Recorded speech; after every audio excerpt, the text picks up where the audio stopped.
நம்முடைய தேவன் நம்முடைய ஜெபங்களுக்கு பதில் தருகிறவராக நம்மோடு இருக்கிறார் என்பதை இந்த கன்வென்ஷன் மூலமாக ஒன்று கூட நாம் கண்டறிந்தோம்.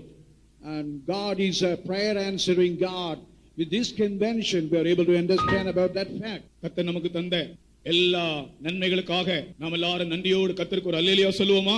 அல்லேலூயா. நாட்கள் பொல்லாதவைகள் ஆனபடினால் நாம் காலத்தை பிரயோஜனப்படுத்த வேண்டியதா இருக்கிறது. As the days are evil, we had to avail the days for the Lord. இந்த நாட்களில் நமக்கு ஒரு எரிகின்ற இருதயமும் சொரிகின்ற கண்களும் தேவையாக இருக்கிறது. In these days we need a burning heart as well as the eyes which will shed tears. எருசலேமின் அழுகை மதில் அண்டையிலே ஓலமிடும் யூதர்களைப் போல தேவ சமூகத்திலே கண்ணீர் விடுகிற ஒரு அனுபவத்தை ஆண்டவர் நமக்கு இந்த நாட்களில் தர வேண்டும். As in the street of Jerusalem the people who are wailing and shedding tears, God must raise the people who shed tears. பாவிகள் மனம் திரும்ப வேண்டும். And even the sinners must repent. பாவிகள் மனம் திரும்ப வேண்டும் என்றால் சபைகள் மனம் திரும்ப வேண்டும். If the sinners to repent mean the church must repent. பெரிய கழுகுகள் தனித்தனியே பறக்கும். Even the great vulture, giant vulture will be independently will be flying. பெரிய சிங்கங்கள் தனித்தனியாக நடமாடும். Even a great giant lion independently will be moving around about. நாம் ஒவ்வொருவரும் தேவனோடு கூட தனித்தனியாக நடமாட வேண்டியவர்கள். And we are the people independently we had to move with the Lord. தேசத்தின் அஸ்திவாரங்கள் அசைகிறதே என்று அலறினான் சங்கீதக்காரன். Even the psalmist was crying that the foundation of the nation was shaken. ஆண்டவரே வானங்களை கிழித்து இறங்கும் என்று மன்றாடினான் ஏசாயா தீர்க்கதரிசி. Even Isaiah was praying to the Lord, tear the heaven and come down. இஸ்ரவேலின் நம்பிக்கையே எங்களை விட்டு போகாதிரும் என்று கதறினான் எரேமியா தீர்க்கதரிசி. Even Jeremiah was crying, let not the hope of Israel depart from us. ஜனத்தின் ரட்சிப்புக்காக உபவாசித்து அழுதான் நெகேமியா தீர்க்கதரிசி. Even the Nehemiah prayed even for the salvation of the people. ஜனத்தின் விடுதலைக்காக நான் செத்தாலும் சாகிறேன் என்று சொன்னாள் Esther. Even for the salvation deliverance of the people, let me die, what the saints has told. அப்படிப்பட்டதான ஆட்களை இந்த மதுரை பட்டணத்திலும் ஆண்டவர் எழுப்பும்படியாக நான் விரும்புகிறேன். நாம் எல்லாரும் அதை விரும்புவோமாக. And I desire, let us all desire such kind of people rise in this city. சாமானிய மனுஷர்களை கொண்டு பெரிய காரியங்களை செய்கிற தேவன் அந்த நாளிலும் இந்த நாளிலும் மாறாதவராக கிரியை செய்து கொண்டிருக்கிறார். That the Lord God who did a great thing in those days, the same God is unchanging God, can do the same thing in our midst. இந்த கடைசி கூட்டத்திலும் கூட நம்மை ஆசீர்வதிக்கும்படியாக தேவன் தன்னுடைய நிறைவோடு வந்திருக்கிறபடியால் இன்னொரு அல்லேலூயா கூட சொல்லுவோமாக. அல்லேலூயா, அல்லேலூயா.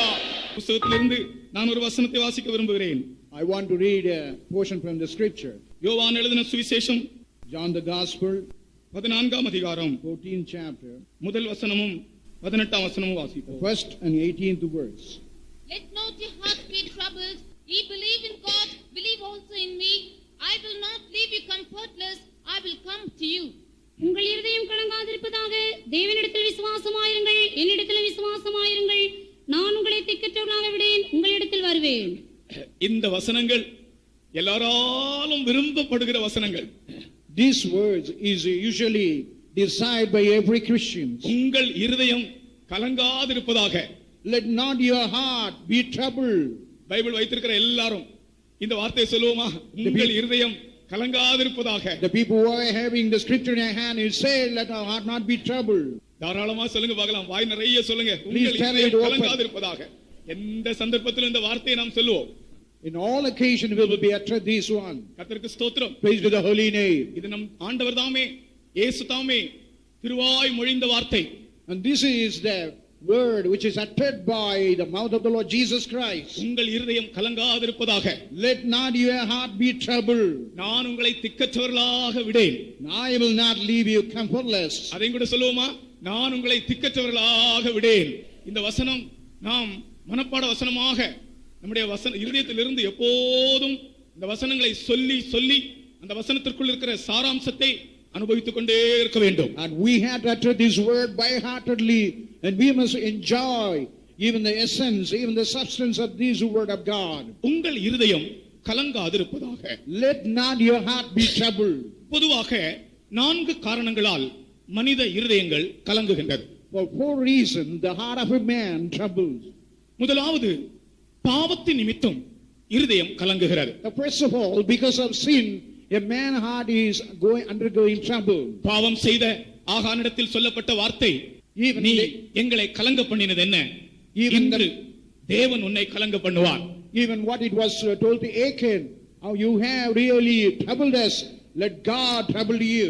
எங்கே பாவம் இருக்கிறதோ அந்த இருதயத்தில் கலக்கம் இருக்கிறது. Where there is a sin, there would be a great trouble. இரண்டாவதாக, And secondly, வியாதியினால் இருதயம் கலங்குகிறது. because of sickness, our heart troubles.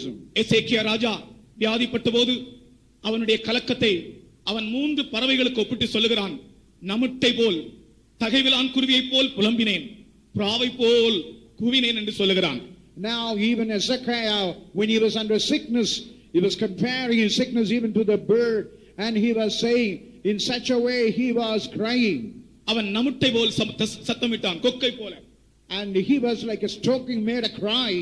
அவன் தகைவிலான் குருவியை போல் சத்தமிட்டான். And he made a cry like a swallow. பிராவை pole புலம்பினான். And he was crying like a dove. எவ்வளவு பெரிய மனிதனா இருந்தாலும் வியாதி என்பது அவன் இருதயத்தை கலங்க பண்ணுகிறது. Even though he is such a great man, but sickness has troubled his heart. நாகமானை பாருங்கள், அவ்வளவு பெரிய ஒரு அதிகாரி, ஆனால் அவனுடைய வியாதி நிமித்தமாக உள்ளத்திலே ஒரு கலக்கம், ஒரு ஏக்கம், ஒரு தவிப்பு, விடுதலைக்கான வாஞ்சை அவனுக்குள் வலுவிருத்திக் கொண்டே இருந்ததை காண்கிறோம். And we could find Naaman was a great man. Because of the sickness, he had a great wailing, and he had a great trouble, and he had a great longing to be delivered out. இங்கே யாராகிலும் பாவத்தினாலோ வியாதியினாலோ கலங்குகிற இருதயத்தோடு காணப்படுகிறீர்களா?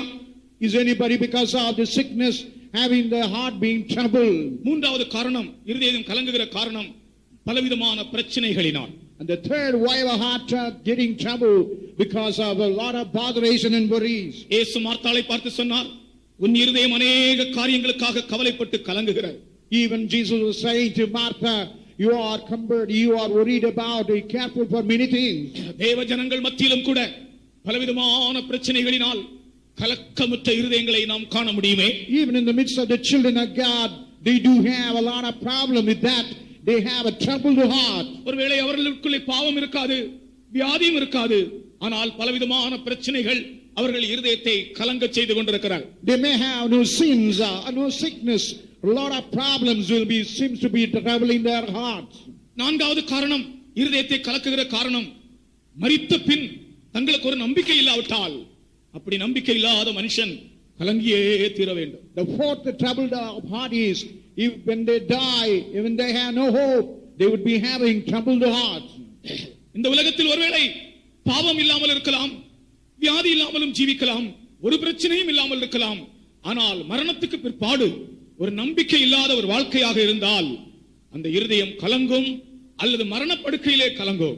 And even you may have no sin, no sickness, no worries, but after death, if he has no hope to live, and even in the deathbed, he will be having troubled heart. சீஷர்களுக்கு பாவம் இல்லை, வியாதியும் இல்லை, பல பிரச்சனைகளும் இல்லை, ஆனால் அவர்களுடைய இருதயம் கலங்கினது என்ன தெரியுமா? இனி எங்களுக்கு என்ன சம்பவிக்க போகிறது? தங்களோடு கூட இருக்கிறதான இயேசு இந்த உலகத்தை விட்டு எடுத்துக்கொள்ளப்பட்ட பின்பு தங்களுடைய நிலைமை என்ன என்கிற ஒரு கலக்கம் அவருடைய இருதயத்தை வாட்டி வதைத்ததாக இருந்தது என்று நான் நினைக்கிறேன். And even our disciples, they don't have sins, they don't have sicknesses, they don't have worries, but their troubled heart is, if Jesus ascended into heaven, what would be their future? சகோதரனே, சகோதரியே, இன்று நீ மரித்தால் உன்னுடைய நித்தியம் எங்கே, அல்லது உன்னுடைய நிலவரம் எப்படி இருக்கும்? நீ உன்னுடைய இருதயம் கலங்காமல் தைரியமாக நான் என் இயேசுவை சந்திப்பேன் என்று சொல்ல முடியுமா? Our dear brothers and sisters, if you die today, do you have hope? Can you say with the hope, if I die today, I will be with the Lord? ஒரு ஆயத்தத்தை தன் வாழ்க்கையில் உருவாக்கி கொள்ளாத, ஏற்படுத்திக் கொள்ளாத எந்த மனுஷனும் அவனுடைய நிச்சயமாய் அவன் கலங்கி போவான். If anybody never make a preparation, you would be certainly be troubled in the heart. நான் உங்களை திக்கற்றவர்களாக விடேன் என்று இயேசு சொன்னார். And Jesus Christ told that he will leave comfortless. அவர் போய் பரிசுத்த ஆவியை வாங்கி அனுப்பினது மட்டுமல்ல, அவர் திரும்பி வந்து அவர் நம்மை சேர்த்துக் கொள்ள போகிறார் என்று கிறிஸ்தவ மார்க்கம் முழுவதும் இதை நம்பிக்கொண்டே ஜீவிக்கிறோம். Not only the Lord Jesus Christ sent down the Holy Spirit, but He will be coming back and He will gather us back. Even the whole Christianity is believing that. கர்த்தர் சொன்னார், நான் உங்களை திக்கற்றவர்களாய் விடேன். Even the Lord Jesus Christ said, I never leave you comfortless. ஒரு நாள் நான் என்னுடைய வண்டியை ஓட்டிக் கொண்டு போகும்போது While I was driving my vehicle, ஒரு ஸ்கூல் பக்கத்திலே போக வேண்டியதா இருந்தது. and it is something I crossing near a school. அது ஸ்கூல் விட்டு பிள்ளைகள் எல்லாரும் வீட்டுக்கு போகிறதான சமயம். It is a time when children are leaving for their homes. எல்லா பிள்ளைகளும் போய்விட்டார்கள். Even all the children almost left for their homes. ஒரே ஒரு பையன் மாத்திரம் தன்னுடைய புத்தகங்களை அப்படியே தோளில் சுமந்து கொண்டு ஓ என்று கதறி அழுது கொண்டே நின்றான். But only one boy having a bag on his shoulder, and he was crying with a great shout. அழகான ஒரு பையன். And he was a very beautiful boy. சிறிய பையன். And he's a very little boy. என்ன நடந்தது என்றால் எல்லா பிள்ளைகளையும் அவர்களுடைய தகப்பனோ தாயோ சம்பந்தப்பட்டவர்களோ வந்து கொண்டு போய் விட்டார்கள். ஆனால் இவனை கொண்டு போக வழக்கமாக வருகிற தகப்பன் அன்றைக்கு வந்து சேரவில்லை. Even all children were taken by their parents, but here this boy, as usual, somebody is to take him back to home, never turn back the day. நான் இவன் அழுகையை கண்டு நான் சைடுல வண்டியை நிறுத்தி வண்டிக்குள்ள இருந்து என்ன சம்பவிக்கும் என்று பார்த்து கொண்டே இருந்தேன். And while I saw this incident, I stopped the vehicle on the side of the road and I was watching what would happen. கொஞ்ச நேரம் அவன் அழுதான். And for some time he was sobbing and he was crying. திடீரென்று ஒரு அழகான கார்ல அவங்க அப்பா வந்தார். And all of a sudden in a beautiful car his father appeared in that place. பக்கத்துல கார் வந்து நின்ற உடனே அவன் அழுகையை நிறுத்தினான். When his father came with that car, when the car stood near him, he stopped his crying. அவங்க அப்பா இறங்கி கார்ல கொண்டு போனார். And even his father got down and took him back inside the car. போகும்போது சொன்னார், மகனே டிராபிக் ஜாம் ஆயிட்டுடா, அதனால தான் அப்பா லேட்டா வந்தேடான்னு சொன்னார். Oh, my son, because of a traffic jam I'm not able to come in time, that's why I'm delayed to come here. இயேசு கிறிஸ்து இதுவரைக்கும் வராமல் இருக்கிற காரணம் டிராபிக் ஜாம் அல்ல, நம்முடைய வாழ்க்கை சரிபடாதபடியினால். Why Jesus Christ has not come into this world, it's not a traffic jam, because our life is not made right before the Lord. நமக்குள்ளே ஏதோ ஒரு கிரியை நிறைவேற்றப்பட வேண்டியதா இருக்கிறது, அதற்காக அவர் தாமதம் பண்ணி கொண்டிருக்கிறார். The work what had to be executed in our life to be done in the right time, that's why he is delaying his coming. அவர் சொன்னார், நான் உங்களை திக்கற்றவர்களாய் விடேன். But he said, and I will not leave you comfortless. கர்த்தருக்கு ஸ்தோத்திரம். Praise the holy name. இந்த திக்கற்றவர்கள் என்ற வார்த்தைக்கு ஆங்கிலத்திலே ஒரு இடத்தில் comfortless என்றும் இன்னொரு இடத்திலே fatherless என்றும் எழுதப்பட்டிருக்கிறது. And for the word here in English, one place comfortless, in other place it is written as fatherless. இங்கே நாம் 14ஆம் அதிகாரம் முதல் வசனத்திலே comfortless என்றும் ஓசியாவின் புத்தகம் 14ஆம் அதிகாரம் 3ஆம் வசனத்திலே fatherless என்றும் வாசிக்கிறோம். We read in the John the Gospel 14th chapter as a comfortless, but we read in Hosea and it is written as a fatherless. கர்த்தருக்கு ஸ்தோத்திரம். Praise the holy name. அதாவது நான் உங்களை அநாதைகளாய் விடேன், நான் உங்களை ஆறுதலற்றவர்களாய் விடேன். I will never make you fatherless, I'll never make you like an orphan. இந்த ரெண்டும் பொருந்தும். And this will be suiting this. இந்த ரெண்டு வார்த்தைகளுடைய அர்த்தமும் பொருந்தும். And even the meaning of both the things will be very suitable. நான் உங்களை ஆறுதலற்றவர்களாக விடேன், நான் உங்களை அநாதைகளாக விடேன்.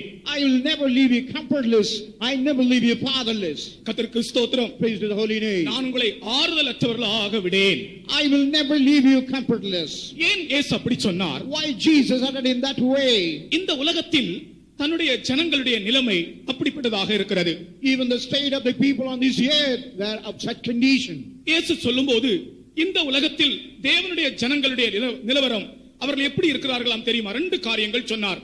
ஒன்று, அவர்கள் முள்ளுகளுக்குள்ளே லீலியை போலவும், ரெண்டு, அவர்கள் ஓநாய்களுக்குள்ளே ஆட்டுக்குட்டியை போலவும் இருக்கிறார்கள். And while Jesus Christ was narrating about the condition of the people, and they were like a lily that found in the midst of the thorn, even like a sheep that found in the midst of the wolves. நான் திரும்பவும் சொல்லட்டும்.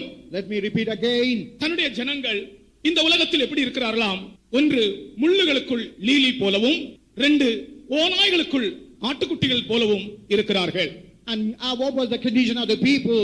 Just like a lily found in the midst of the thorn, just like a lamb that found in the midst of the wolves. இந்த ரெண்டும் இந்த உலகத்தில் தேவ ஜனங்கள் ஒரு நல்ல சூழ்நிலைகள் நடுவில் அல்ல ஜீவிப்பது என்பதை காண்பிக்கிறது. But both the condition reveal the people never live in a comfortable way.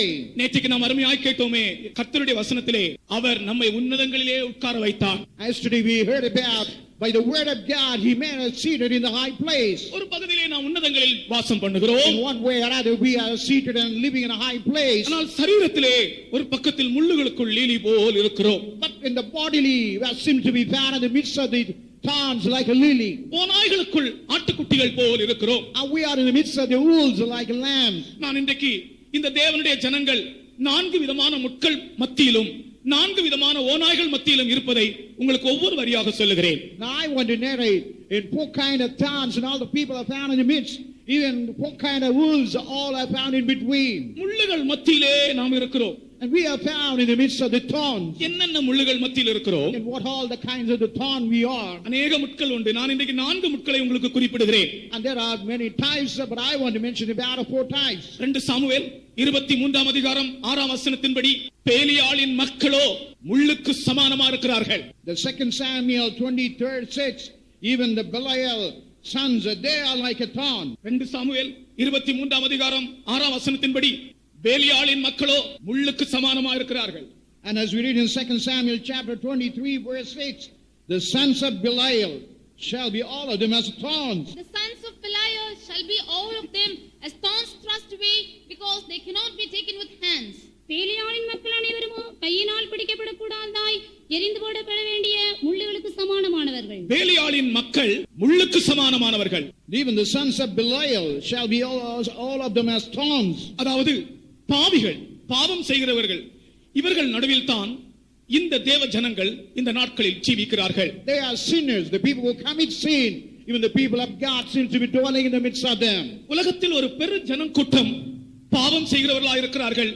அதன் நடுவில் ஒரு சிறு ஜனக்கூட்டம் கர்த்தருக்காக காத்துக் கொண்டிருக்கிறார்கள். And we can find there is a great multitude of people who are committing sins. In the midst of them there's a little group of people who are living without sin. நீ ஜீவிக்கிற அந்த சூழ்நிலை பாவத்தின் நடுவிலோ பாவிகள் நடுவிலோ இருக்கலாம். ஆனால் உனக்குள்ளேயோ அந்த முட்கள் பிரவேசிக்க கூடாது. Even you may be found in the midst of the sin, or you may be found in the midst of the sinner, but that thought should never enter into you. பாவிகள் நடுவிலே ஜீவிக்கிறவர்கள் அந்த பாவிகளுக்கு தங்களை விலக்கி காத்துக்கொள்ள வேண்டும். Whoever living in the midst of the sinners, you have to keep yourself away from the sinners. தாமரை இலையில் தண்ணீர் ஒட்டாதது போல, And just like the lotus leaves, as the water never stick on it. பாவிகள் நடுவில் ஜீவிக்கிற தேவ ஜனங்கள் அவர்கள் நடுவிலே ஒரு வேறுபாட்டின் ஜீவியத்தை காத்துக்கொள்ள வேண்டும். As we are living in the midst of the wicked people, we have to keep our holiness. பாவிகளை காணும்போது பாவிகளை போல் ஜீவிக்க கூடாது. While you look into sinners, we should never live like a sinners. நான் ஒரு நாள் ஆண்டவருடைய மௌனத்தை பற்றி நான் தியானித்துக் கொண்டிருந்தேன். One day I was just meditating the silence of our Lord. ஆண்டவருடைய மௌனத்தை பற்றி நான் தியானித்தபோது While I was meditating about the silence of the Lord, கர்த்தர் மௌனமா இருக்கிற சில சந்தர்ப்பங்களை பற்றி நான் வாசித்தேன். and I just read about a certain incident where the Lord was silent.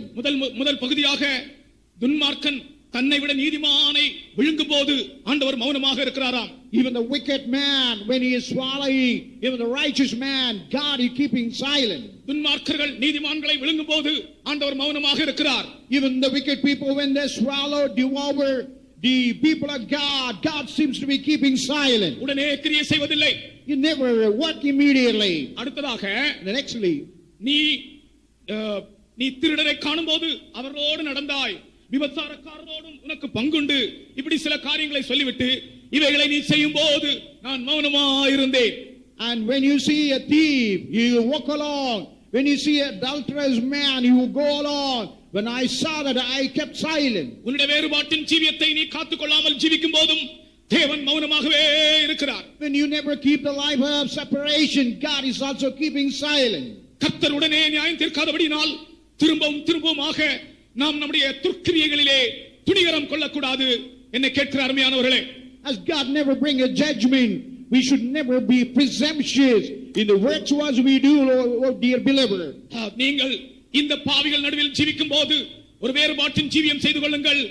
இந்த பாவம் உங்களுக்குள்ளே பிரவேசியாதபடி, அவர்களுடைய துஷ்ட கிரியை உங்களுக்குள் வராதபடி உங்களை காத்துக் கொள்ளுங்கள். While you live in the midst of the sinners, you see that sin never entered into them. even that wicked work never come in your life. அடுத்ததான முள், இரண்டாவது முள் And then nextly, நிந்தை, அவமானம் என்கிற முள். and that is reproaches. That is another kind of thorn. எசேக்கியேல் 28 அதிகாரம் 24 வசனம் நிந்தை ஆகிய முள்ளை நமக்கு அறிவிக்கிறது.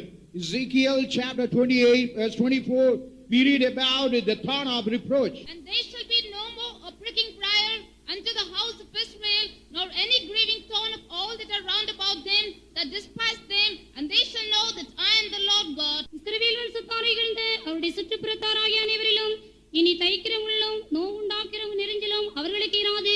அப்பொழுது நான் கர்த்தராகிய ஆண்டவர் என்று அறிந்து கொள்வார்கள். இஸ்ரவேல் வம்சத்தாரை இகழ்ந்த அவர்களுடைய சுற்றுப்புறத்தாராகிய அனைவரிலும் இனி தைக்கிற முள்ளும் நோவுண்டாக்கிற நெரிஞ்சிலும் அவர்களுக்கு இராது.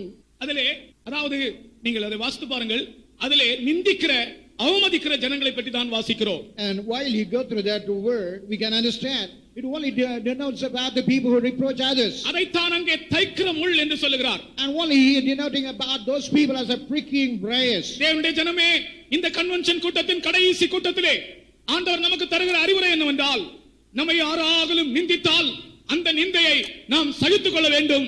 நம்மை சேர்த்துக் கொள்ள இயேசு சீக்கிரம் வரப்போகிறார்.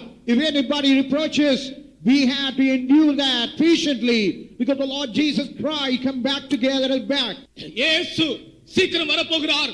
ஆனபடினால் இந்த முள்ளுக்குள்ளே நாம் அவரை எதிர்பார்க்கிறதோடு இருக்க வேண்டும். The Lord Jesus Christ is coming soon, that we have to be found in the midst of the thorn and abiding for the coming of the Lord. அவர்கள் மற்றவர்கள் நம்மை நிந்திக்கும் போது அதற்கு பதில் அவர்களுக்கு நாம் பேச வேண்டாம். If anybody reproaches, we should never do anything as a reply to that. இன்றைக்கு அநேக தேவ ஜனங்கள் தங்களை நிந்திக்கிற வார்த்தைக்கு ஏற்றபடி அவர்கள் திரும்பி பேசுகிறார்கள். ஆகையினால் இவர்களுடைய நம்பிக்கை இழந்து போகிறார்கள். When somebody reproaches, equivalently they throw some words. That's why they have a lot of trouble in their heart. கர்த்தருடைய ஆவியானவரோடு பேசுகிறார். நீ ஒரு பயங்கரமான நிந்தை அவமானத்தின் மத்தியில் போகிறாய், நீ பதில் பேசாதே, அது உனக்கு தைக்கிற முள். கர்த்தர் சொல்லுகிறார், இனி அந்த தைக்கிற முள் உனக்கு இருக்காது என்று சொல்லுகிறார். And you are undergoing a reproaches. When you are under that kind of reproaches, it is something like a pricking briars. No more the pricking briars will be there. மூன்றாவது முள் உலக கவலைகள். And the third thorn is the worldly care. மத்தேயு 13 அதிகாரத்திலே இது நமக்கு தெரியும். 22 வசனத்திலே உலக கவலைகள், பாரங்கள் முள்ளாக இருக்கிறது. அநேக பாரங்கள், கவலைகள் நடுவிலே அந்த முள்ளுக்குள்ளே ஒரு லீலி புஷ்பம் இருக்கிறது. In Matthew 13:22 we find about the thorn. It is the care of the world, and even the lily found in the midst of that kind of thorn. இங்கே எத்தனை பேர் உலக கவலைகளோடு கூட பாரங்களோடு இந்த கூட்டத்திற்கு வந்திருக்கிறீர்கள்? How many of you with the worldly care and botheration you have come to this meeting? கர்த்தர் உங்களுக்கு ஒரு லகுவான இருதயத்தை தருகிறார் என்று நாங்கள் சுவிசேஷம் அறிவிக்கிறோம். The Lord God is giving a easy heart with the gospel we proclaim this matter. அவர் உங்களை விசாரிக்கிறவரானபடினால் உங்கள் கவலைகள் எல்லாம் அவர் மேல் வைத்து விடுங்கள். As he care for you, he keep all your worries and botheration upon him. நான் திரும்ப அந்த வசனத்தை சொல்லட்டுமே? Let me repeat the same verse again. அவர் உங்களை விசாரிக்கிறவரானபடினால் உங்கள் கவலைகள் எல்லாம் அவர் மேல் வைத்து விடுங்கள்.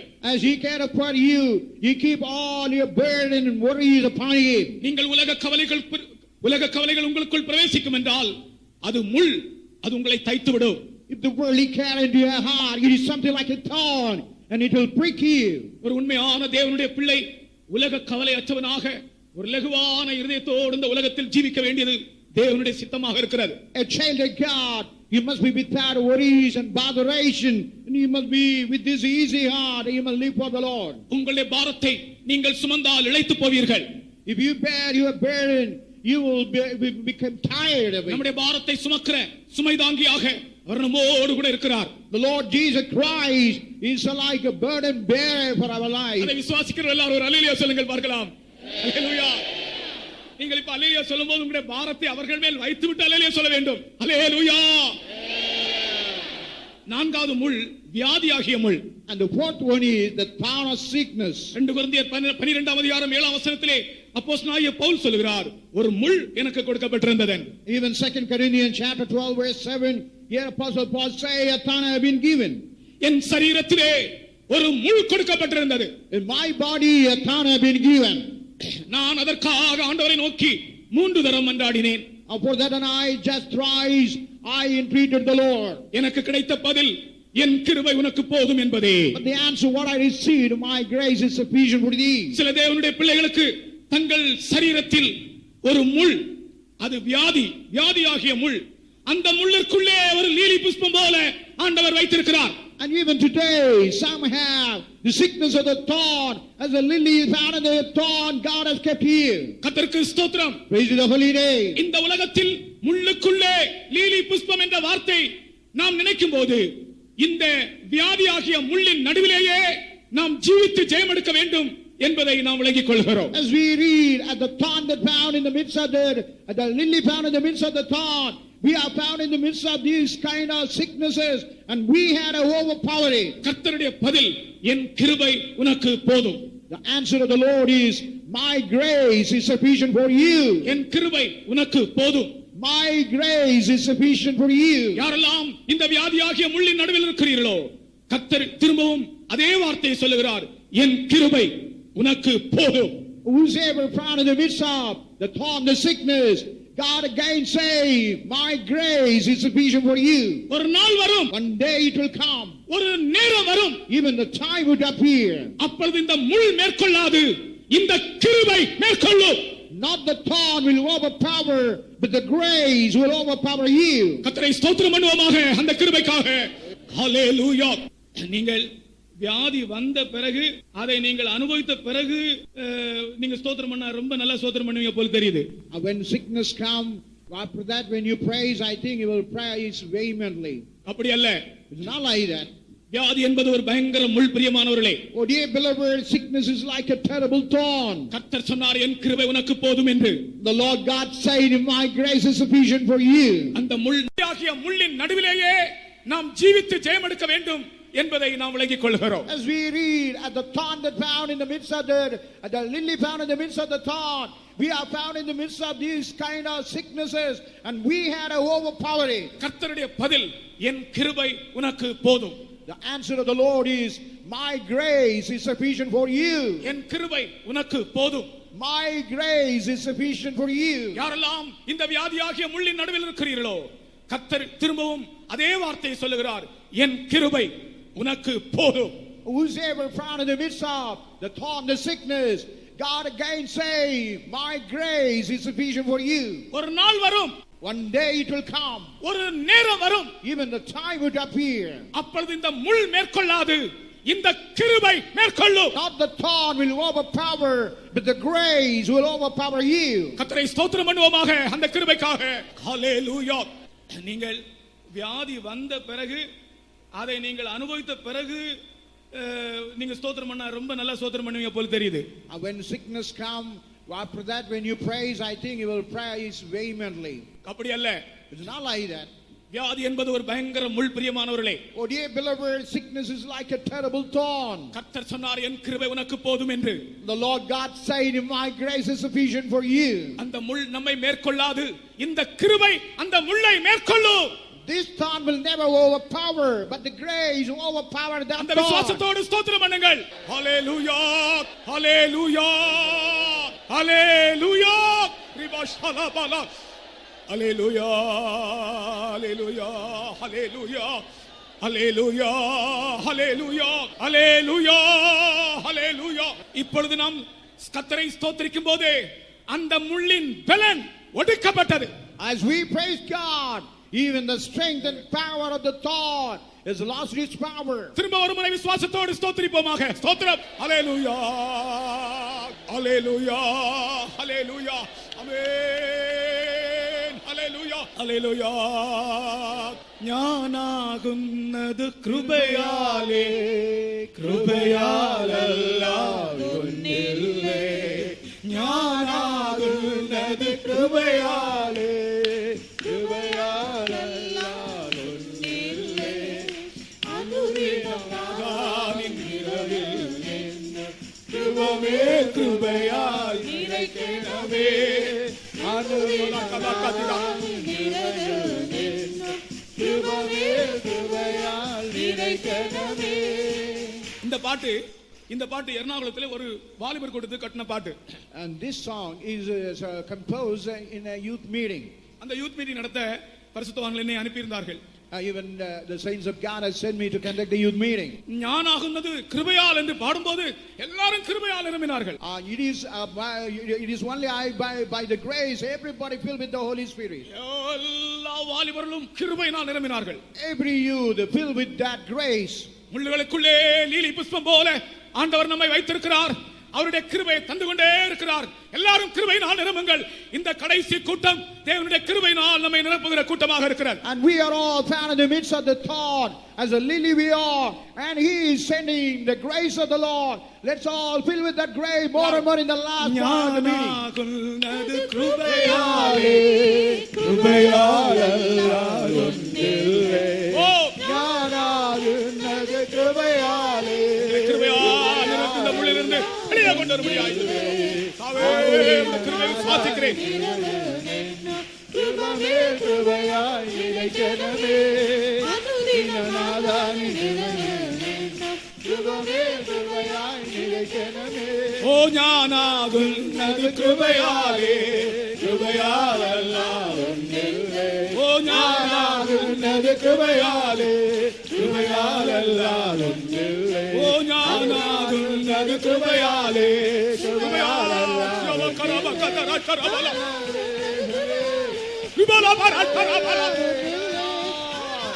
கிருபை மேற்கொள்ளட்டும்.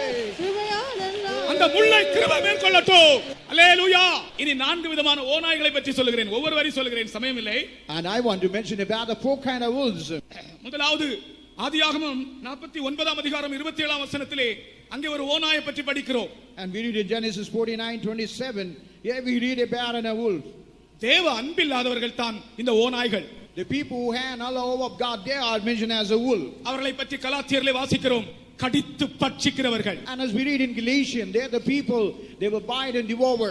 ஒரு பெரிய ஜனக்கூட்டம், தேவ அன்பில்லாத ஒரு பெரிய ஜனக்கூட்டத்தின் மத்தியிலே தேவனுடைய ஜனங்களை இந்த உலகத்தில் தேவன் வைத்திருக்கிறார். The Lord God has kept in the midst of the great multitude of people who have no love of God. தேவ ஜனங்களே, எல்லா ஜனங்களும் தேவ அன்பினால் நிறைந்தவர்கள் அல்ல. தேவ அன்பில்லாத இருதயமாகிய ஓநாய்களின் இருதயத்தோடு உள்ள ஜனங்கள் மத்தியிலும் கூட நாம் ஜீவிக்க வேண்டியதாக இருக்கும். Not all the people are filled with the love of God, but in the midst of those people we had to live with them. தேவ அன்பில்லாதவர்கள் என்ன செய்கிறார்கள்? What the people who have no love, what they do, கடித்து பட்சிக்கிறார்கள். and they want to bite and devour. நீ எப்படி இருக்கிறாய்? நீ ஓநாயா இருக்கிறாயா? Are you like a wolf? அல்லது ஓநாய் நடுவிலே ஆட்டுக்குட்டியாக இருக்கிறாயா? Are you like a lamb in the midst of the wolf? நீ எப்படி செய்கிறாயோ அப்படியே உனக்கு பதில் செய்யப்படும். Whatever you do accordingly, it will be done for you. நீ ஒரு ஆளை கடித்து பட்சித்தால் உன்னை கடித்து பட்சிக்கிறதான ஒரு சந்தர்ப்பம் வரும்.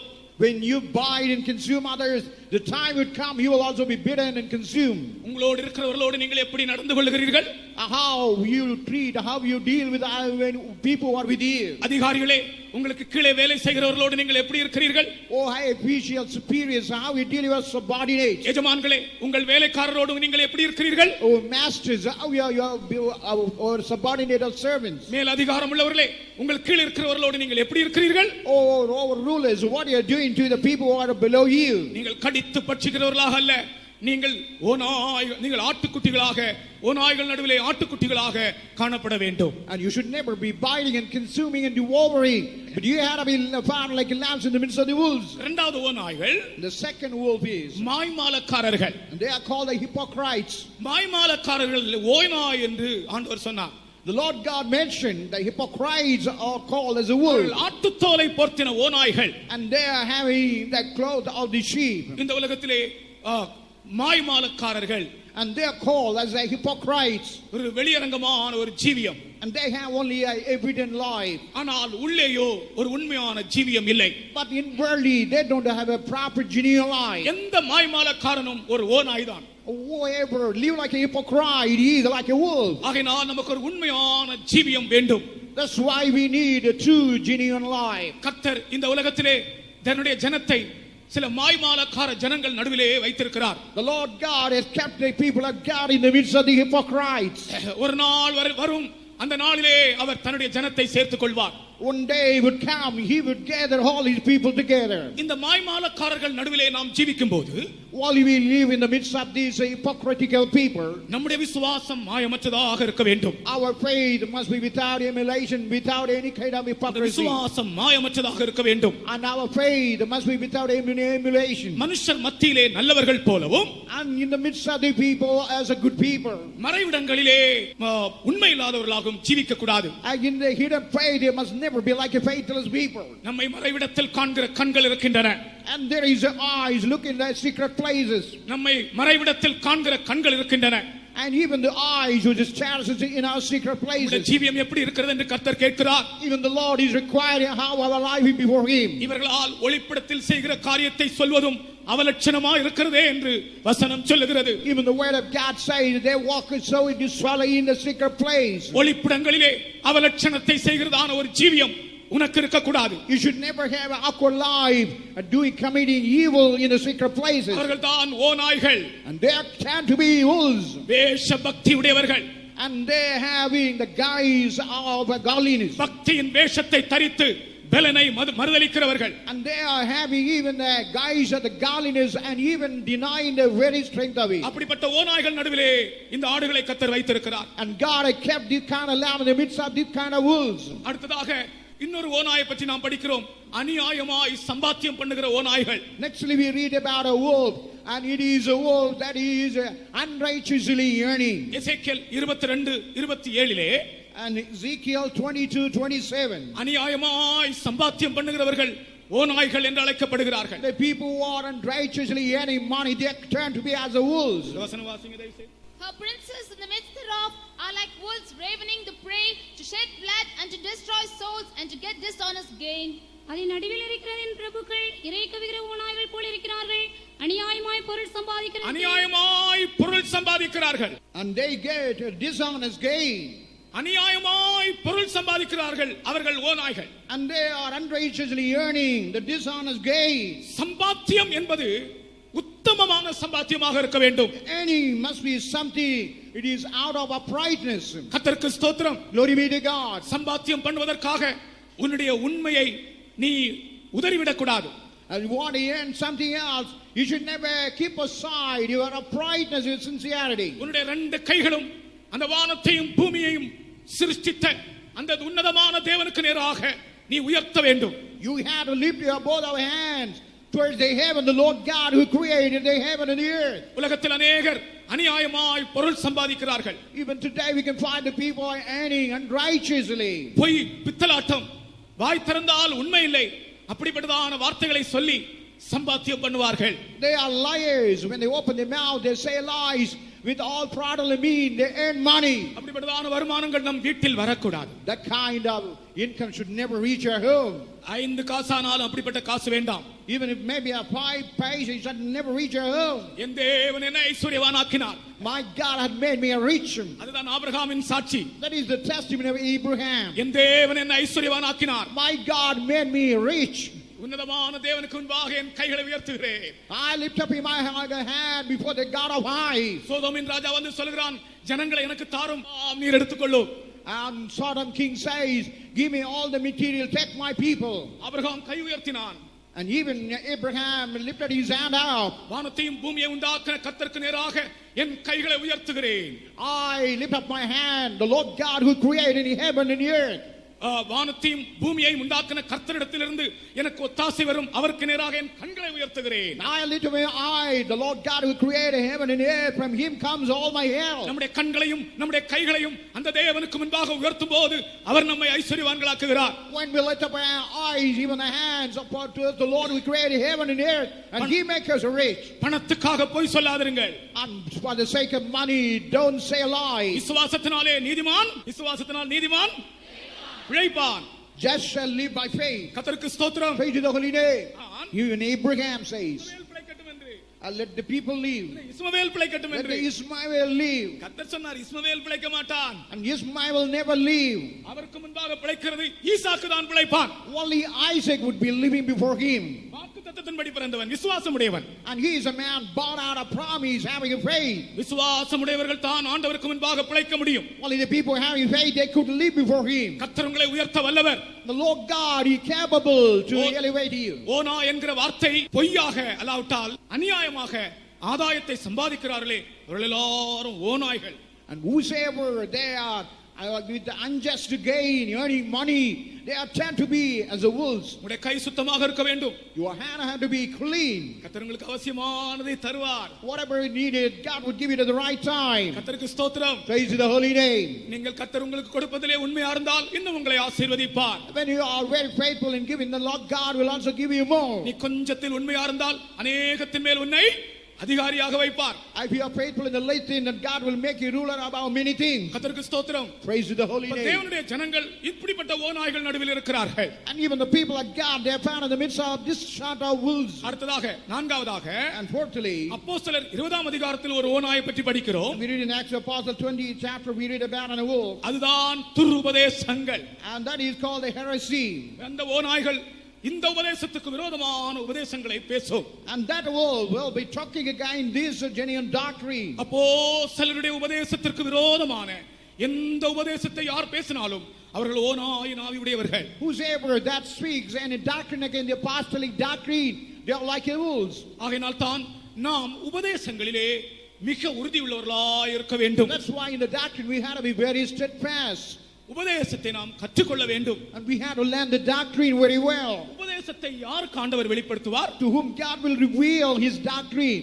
பால் மறந்தவர்களுக்கு வெளிப்படுத்துவார். The people who are the suckling, who are really forgotten. அவர் யாருக்கு உபதேசத்தை வெளிப்படுத்துவார்? And who he will be revealing is a doctrine. காலேஜில போய் பட்டம் படிச்சவங்களுக்கா? You see to the people who went to the college and have degree. அப்படினா படிக்காதவங்க யாரும் பரலோகத்துக்கு போக முடியாதே. And that means the people who are illiterate in no way they could enter into the kingdom of God. சீஷர்களை பற்றி ஒரு இடத்தில் எழுதப்பட்டிருக்கிறது. Even it is written about the disciples in one place. அவர்கள் படிப்பறியாதவர்களும் பேதைகளும் என்று எழுதப்பட்டிருக்கிறது. And it is said they are illiterate and they are ignorant. படிப்பறியாதவர்களும் பேதைகளுக்கும் ஆண்டவர் உபதேசத்தை வெளிப்படுத்தி கொடுத்தார். God revealed for the illiterate, the ignorant, God did taught about the doctrine. அவர் யாருக்கு உபதேசத்தை வெளிப்படுத்துவார்? To whom God will be revealing his doctrine. பால் மறந்தவர்களுக்கு.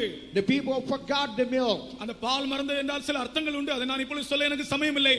அது வேறொரு விஷயமாக வைத்துக் கொள்வோம். And there is a lot of meaning and there is a lot of thing behind it, but I have no time to tell all. உபதேசத்தை வெளிப்படுத்துவார். And God would be revealing his doctrine. தேவனுடைய சபை என்பது ஒரு பள்ளிக்கூடம். And even the church is something like a school. அங்கதான் தேவனுடைய அனந்த ஞானத்தை தேவன் வெளிப்படுத்துகிறார். And there God revealing about the heavenly wisdom. அந்த அனந்த ஞானத்தை நீ கற்றுக்கொள்ளும்படியாக தான் இந்த சபைக்குள் ஆண்டவர் உன்னை கொண்டு வந்தார். The Lord God really brought you inside the church that you must learn about that kind of wisdom. ஆகையால் நீ ஞானஸ்நானம் பெற்றதிலிருந்து வேத வசனத்தை நீ தெளிவாய் படிக்க வேண்டும். And after receiving the waters of baptism, you have to learn the scripture clearly. எப்படி இந்த உபதேசம் வெளிப்படும் தெரியுமா? How this doctrine will be revealed. பெரிய படிப்பு ஒன்றும் தேவையில்லை. We don't need much literacy. முதலாவது ஞானஸ்நானம் எடுத்ததிலிருந்து நாம் வேதத்தை சரியாக தியானித்து படிக்கிறவர்களாக இருக்க வேண்டும். After taking the waters baptism, we have to learn the scripture by reading it. நேற்று சொன்னார்களே ஒரு சாட்சி பார்த்தீங்களா? அந்த டாக்டர் சொன்னாரே, Even the doctor who testified yesterday. கூட்டங்கள் தவறக்கூடாது. And you must never miss any meetings. வசனத்தை வாசிக்க வேண்டும், வசனத்தை எப்போதும் கேட்க வேண்டும். You must read the scripture and you must always hearken the scripture. வசனத்தை தியானிக்க வேண்டும். And you have to meditate the scripture. தெசலோனிக்கேயில் உள்ள ஜனங்களை பார்க்கிலும் பெரேயாவில் உள்ள ஜனங்கள் குணசாலிகளாக இருந்தார்கள். Even the Berea were more than the Thessalonians because of the scripture. தெசலோனிக்கேயர் பாடுபட்டார்கள். Even Thessalonians suffered very much. உபத்திரவப்பட்டார்கள். They suffered very much. சந்தோஷமாய் உபத்திரவப்பட்டார்கள். Very happily given for tribulation. ஆனால் அவர்களை விட பெரேயா பட்டணத்தார் வசனத்தை தியானித்தபடியினால் அவர்கள் குணசாலிகளாக இருந்தார்கள். At the city of Berea, as they meditated the word of God, they were like a good-natured people. யார் குணசாலிகளாக முடியும்? And who could be made as a noble? வேதத்தை வாசித்து சமயம் கேட்கும் போதெல்லாம் வேதத்தை தேவனுடைய வசனத்தை யார் தியானிக்கிறதோ அவர்கள் தான் குணசாலிகளாய் மாறுவார்கள். And whosoever read the scripture and hear the word of God and meditate that word, that people will be made as a noble and good-natured people. கர்த்தருக்கு ஸ்தோத்திரம். Praise to the holy name. வேதம் ஒவ்வொரு நாளும் வாசியுங்கள். And we have to read the scripture daily. இயேசு கிறிஸ்து ஏசாயா தீர்க்கதரிசன புத்தகத்தை கேட்டு வாங்கி வாசித்தார். And even Jesus Christ asked the book of Isaiah and read that. அவருடைய கையில் கொடுக்கப்பட்டது என்று எழுதப்பட்டிருக்கிறது. But it is written, it was handed over in his hand. இயேசு கிறிஸ்து அந்த ஏசாயா தீர்க்கதரிசன புத்தகத்தை வாசித்தார். And Jesus Christ read the portion that's found in the book of Isaiah. நாம் நம்முடைய கையில் இருக்கிற வேதத்தை வாசிக்க வேண்டும். And we have to read the scripture which is in our hand. ஒரு நாள் 5 அதிகாரமாகிலும் குறைந்தபட்சம் நீங்கள் வாசியுங்கள். And at least you read 5 chapters in a day. வேத வசனம் எங்கே சொல்லும் போதெல்லாம் எல்லா கூட்டங்களுக்கும் நீங்கள் பங்கு பெற்று வசனங்களை கேளுங்கள். And wherever you hear about the word of God, you must go and hear about it. இந்த வசனத்தை தியானிக்கும் போது While you meditate about this word of God, நாம் குணசாலிகளாய் மாறுகிறோம். and we made as a noble and good natured people. உபதேசத்தை படிக்கிறோம். And we are learning the doctrine. உபதேசத்தில் உறுதியாகிறோம். And we are steadfast in the doctrine. கர்த்தருக்கு ஸ்தோத்திரம். Praise the holy name. உபதேசத்தில் உறுதியானால் தான் துருபதேசம் என்ன என்று தெரியும். And while when you are steadfast in the real doctrine, you know about what is heresy. துருபதேசங்கள் அநேகம் இந்த நாட்களில் நிலவிக் கொண்டே இருக்கிறது. அது ஒரு பலத்த காற்று என்று சொல்லப்பட்டிருக்கிறது. Now the heresy is like a strong wind that seems to be loitering. வேத வசனத்துக்கு விரோதமாய் தேவ சித்தத்துக்கு விரோதமாய் பேசுகிற ஒவ்வொருவரும் ஓநாய்கள் என்று அழைக்கப்படுகிறார்கள். And whosoever speak against the word, against the will of God, they are termed as the wolves. அவர்கள் சொல்லுகிறதன்படி உங்களுடைய ஜீவியத்தை நீங்கள் மாற்றிக் கொள்ள கூடாது. You should never change your life according to whatever people say. யாரோ ஒரு துருபதேசத்தை சொன்ன உடனே நீங்கள் உங்கள் உறுதியிலிருந்து விலக கூடாது. If anybody speak about any heresy, you must never leave from your steadfastness. ஒரு ஆள் ஒரு மீன் கடை வச்சாராம். One man had a fish stall. நீங்கள் கேள்விப்பட்டிருப்பீர்கள் என்று நினைக்கிறேன். I think you might have heard about this story. மீன் கடை வச்சாராம். And he had a fish stall. மீன் கடை ஸ்டார்டிங்ல ஒரு போர்டு வச்சு அந்த போர்டு ஒரு பெரிய போர்டு வச்சிருந்தார் அந்த மீன் கடைக்கு. And he had one board in that fish stall. இங்கு புதிய மீன்கள் விற்கப்படும். Here new fishes will be sold. 2-3 நாள் ஆச்சு. அவங்க ஃப்ரெண்ட்ஸ் வந்து சொன்னாங்க இங்கு புதிய மீன்கள் விற்கப்படும். அப்படி எழுத ஏன் தேவையில்லையே, புதிய மீன்கள் விற்கப்படும் எழுதுங்க. Here new fishes will be sold. Why you write like that? You write only fishes, new fishes will be sold here. அந்த இங்கு என்று வேண்டாம். I don't need that here. உடனே இவர் இங்கு அழிச்சிட்டார். Immediately he rubbed off that here. இன்னும் கொஞ்ச நாள் போன உடனே And after some days, இப்ப புதிய மீன்கள் விற்கப்படும். and here it is written new fishes will be sold here. அவங்க ஃப்ரெண்ட்ஸ் கொஞ்சம் பேர் வந்து சொன்னாங்க நீங்க மட்டும் தான் புதிய மீன் விக்கிறீங்களா? அப்ப மற்றவங்க எல்லாம் என்ன யோசிப்பாங்க? மற்ற மீன் கடைக்காரங்க எல்லாம் அவங்க பழைய மீன் விக்கிறாங்க, நீங்க மட்டும் புதிய மீன் விக்கிறீங்க. அதனால புதிய மீன் வேண்டாம், மீன் விற்கப்படும் எழுதுங்க. And why you write as a new fishes, thinking making others as they are selling only old fish, but you are only selling new fish. So rub off that new. உடனே இவர் அந்த புதிய வார்த்தை எடுத்துட்டார். And even he had removed that new. மீன்கள் விற்கப்படும். Only fishes will be sold here. இன்னும் கொஞ்ச நாள் போன உடனே Even after some time, அவங்க ஃப்ரெண்ட்ஸ் வந்து சொன்னாங்களா, even the friends were telling him, மீன்கள் விற்கப்படும் போர்டு. மீன் கடைக்கு போர்டு இருக்குப்பா, கொஞ்சம் தூரத்துல வரும்போதே தெரியுது மீன் கடைன்னு. why you write as a fish stall when we come in a far of distance? The smell itself betrays it is a fish உடனே stall. போர்டே இல்ல, போர்டை எடுத்துட்டாராம். And immediately he removed away the board itself. அவருடைய பிசினஸே dull ஆயிட்டான். Now his business gone down. இது போல சொல்லுறவங்களுக்கு எல்லாம் செவிசாய்த்து நீங்கள் இருக்கிற உறுதியில் இருந்து விலக கூடாது. கரெக்டா இருக்கணும். சரியா நாம் படித்தது என்ன, உபதேசம் என்ன, சரியாக உறுதியாக இருந்தால் யார் எந்த துருபதேசம் உனக்கு சொன்னாலும் நீ அசைய மாட்டாய். And you have to be very steadfast in the doctrine what you learn.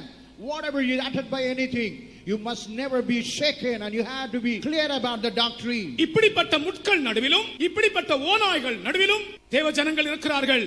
முள்ளுகள் நடுவிலே லீலி புஷ்பம் போலவும் ஓநாய்கள் நடுவிலே ஆட்டுக்குட்டிகள் போலவும் இருக்கிறார்கள்.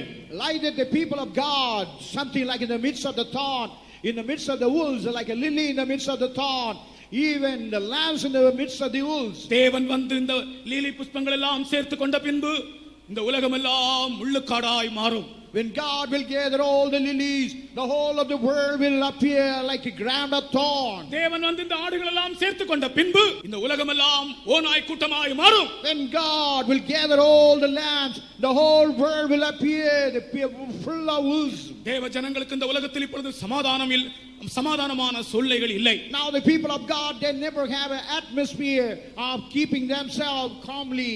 எந்த இடத்தில் பார்த்தாலும் தேவ ஜனங்களுக்கு விரோதமும். Everywhere you can find enmity. ஆகையினால் தான் கர்த்தர் சொன்னார், நான் உங்களை திக்கற்றவர்களாய் விடேன். That's why the Lord God said that He would never leave us நான் comfortless. உங்களை நான் உங்களை ஆறுதலற்றவர்களாய் விடேன். I'll never leave you comfortless. கர்த்தருக்கு ஸ்தோத்திரம். Praise the holy name. அப்ப நாம் என்ன செய்கிறோம்? What we are doing these days, இப்படிப்பட்ட சூழ்நிலைகள் நடுவிலே, in the midst of all this environment, நேற்றைக்கு நாம் கேட்டது போல, as we heard yesterday, நம்மை உன்னதங்களிலே ஆண்டவர் உட்கார வைத்திருக்கிறார். the Lord God made us be seated in the high place. ஒரு பக்கத்துல இங்க உபத்திரவம், கீழே Once we have a lot of tribulation, மேலே நாம் இன்னொரு அனுபவம், நாம் உன்னதங்களிலே இருக்கிறோம். and in the high places we are seated in the high place. அந்த அனுபவத்தை காத்துக்கொள்வதன் மூலமாக இங்கே நாம் பாதுகாக்கப்படுகிறோம். As we keep the experience of the high, in the down place we are preserved. கர்த்தருக்கு ஸ்தோத்திரம். Praise the holy name. இங்கே இருந்து கொண்டு, இந்த சூழ்நிலைகள் மத்தியில் இருந்து கொண்டு, In the midst of these circumstances, கர்த்தராகிய இயேசு கிறிஸ்து வரும் வரைக்கும் காத்துக் கொண்டிருக்கிறோம். and we are waiting when Jesus would be coming back. அதுதான் இயேசு கிறிஸ்துவினுடைய இரண்டாம் வருகை.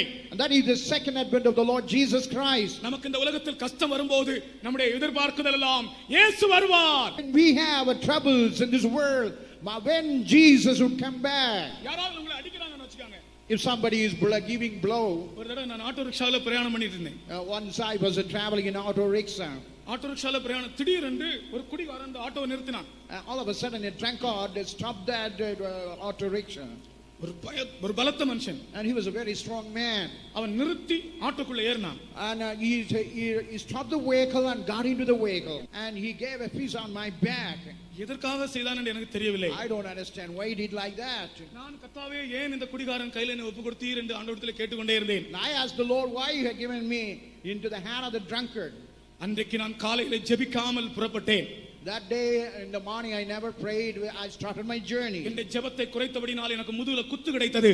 As I decreased my prayer, I got a piece on my back. நீங்களும் ஜாக்கிரதையா இருங்க. And you had to be very careful. ஜெபம் இல்லாமல் வெளிய இறங்கினா குத்து கிடைக்கும். If you go out with that prayer, you will get a piece like this. ஆனால் ஒரு பக்கம், but it is in another way. ஆண்டவர் ஒரு விசுவாசம் தந்தார். God gave me a faith. கர்த்தாவே இப்படிப்பட்டதான பயங்கரமான சூழ்நிலைகள் மத்தியில் இருந்து எங்களை விடுதலையாக்க நீர் வாரும்.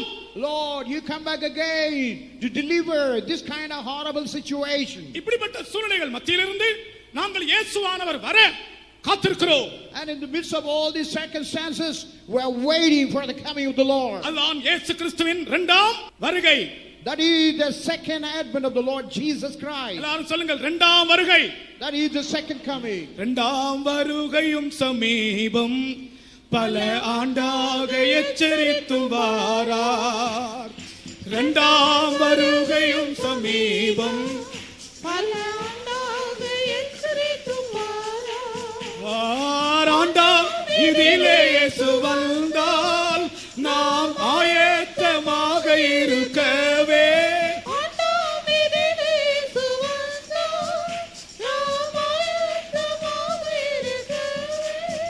பாடி துதிப்போம் துதிப்போம் சபையோரே, இந்த கன்வென்ஷன் தந்தை இயேசுவே. ஹalleluya. இப்பொழுதே ஆண்டவர் வந்தது போல ஆயிப்போச்சு. It seems as if Jesus has come now. இரண்டாம் வருகை சமீபமா இருக்கிறது. Even the second advent is so nearer.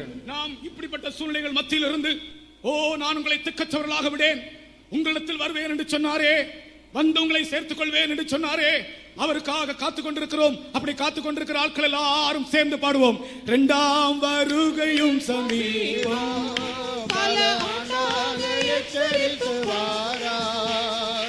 இரண்டாம் வருகையும் சமீபம், பல ஆண்டாக எச்சரித்து வாரார். ஆண்டாம் இதிலே இயேசு வந்தால் நாம் ஆயத்தமாக இருக்கவே. ஆண்டாம் இதிலே இயேசு